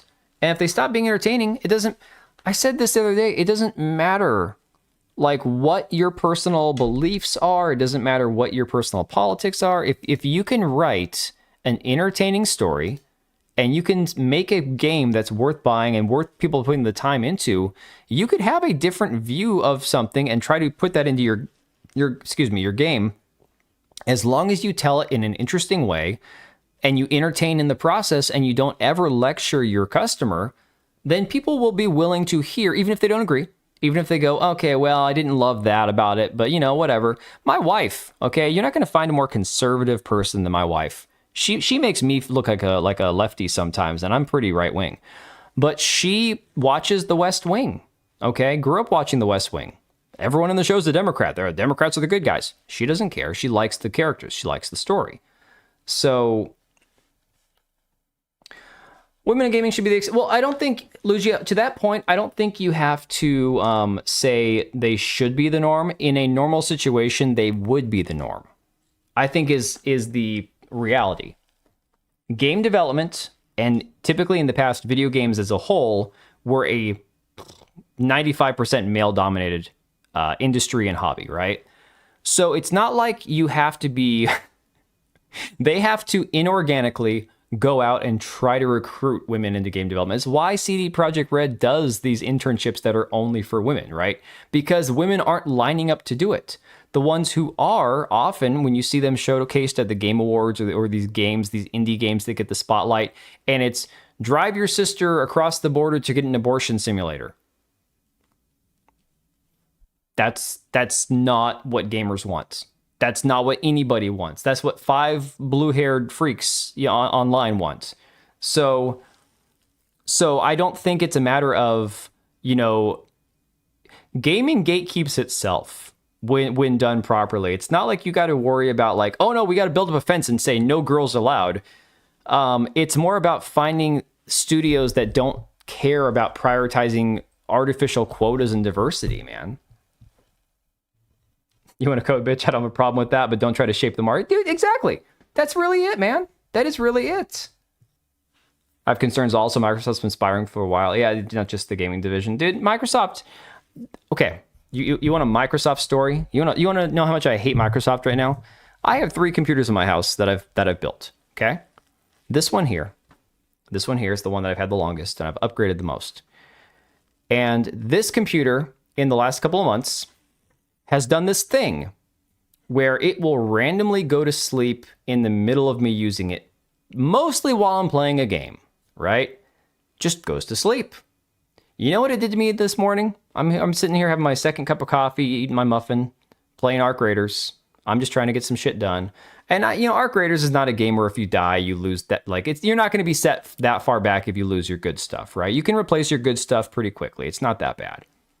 But I had just loaded myself full, made a bunch of ammo, had all my best mods on my weapons, had my Venator and my arpeggio rifle, and they're Mark III, Mark IV. I got my purple mods on them. I got my herbal bandages. I got all my good shit, right? I'm going all out because I want to get a lot of kills. I want to get a lot of art kills, rank up my little seasonal thing I'm doing. Well, what happens? I go out there.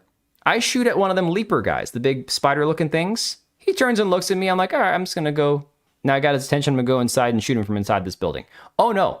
No, my computer goes to sleep on me as I'm standing there attracting this thing's attention.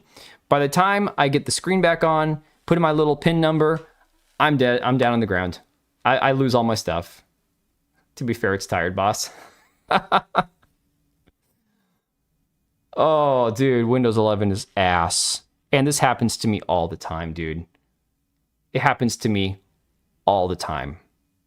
Every freaking game I play, it doesn't matter what it is, for the last few months, it's something with some update they had, and it will just randomly... And the only thing I see online is like, oh, disable having your computer go to sleep. Okay, then my computer never goes to sleep, and it's constantly running. What do gamers really want? Fun. Fun. That's it. Dude, fun.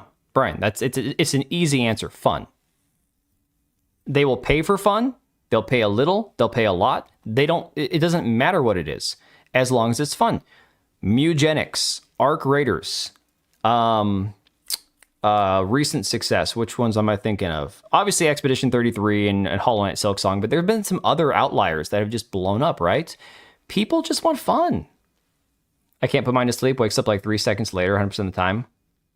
That's crazy. Ball Pit. Thank you. Exactly, Lugia. Ball Pit. Super Bunk. There have been some absolute massive successes. Yeah, if I want preaching, we'll go to church. Exactly. And unless you're a regular member of that church and you're tithing every month and all that, if you disagree with the pastor, you don't like the pastor, you go find another church. It's not like you spent, well, today I invested this much money into it. No, you invested an hour and a half of your day into the church. Whatever, Get you an operating system with KDE desktop experience is a good replacement. Yeah, I just need to figure out the different operating system down the future. But anyways, guys, I'm gonna hit the hay. I don't know. I wasn't even planning on streaming tonight, but I'm like, you know what? This is one of those things. Since I didn't stream last night, I figured we'll talk about this because I have some feelings, I have some thoughts on all of it, and. Yeah, of course, it's easy to be like, oh my God, all is lost. Everything is awful. Everything sucks. Yeah, we do that plenty. In this situation, I'm like, I don't know, guys. I don't know that it makes that big of a difference. Like, have concerns. I have concerns for sure. Things that are worrying me about it. But is it keeping me up at night? Do I think that this will be the thing that kills Xbox? Probably not. Xbox is already... Xbox, Sony, Nintendo, they all have their own issues. They all have lots of problems, lots of things that they've done to cause the issues that they're having. So we're going to redirect over to Empress. I believe she is playing through Relooted. Talk about modern gaming, guys. So any of you who want to jump into her stream, go let her know that we sent you, and then I'll be back on Monday, guys. It won't get better. I don't think it's going to get better. Like the chat, you lazy bastards. Yeah, you lazy bastards. Come on. And bastardettes. Yeah. For real, guys. Just, I'm curious. I'm curious to see how this all shakes out. That's for sure. But Xbox 2 series. Later, Mad Joe, QC Jerks, Lugia, Brian Art, R2, Oblivion, Truth, Equilibrium, Ooze, 1982, Serrano. I think I said Lucia already. Tekla. I think I got everybody. And if not, I apologize. But I think that's the majority of you who've still been here for the last 15 or so. And Cage. Of course, Cage. Can't forget Cage. All right, guys. Take it easy. Have a good one. I'll catch you guys for sure on Monday. Take it easy.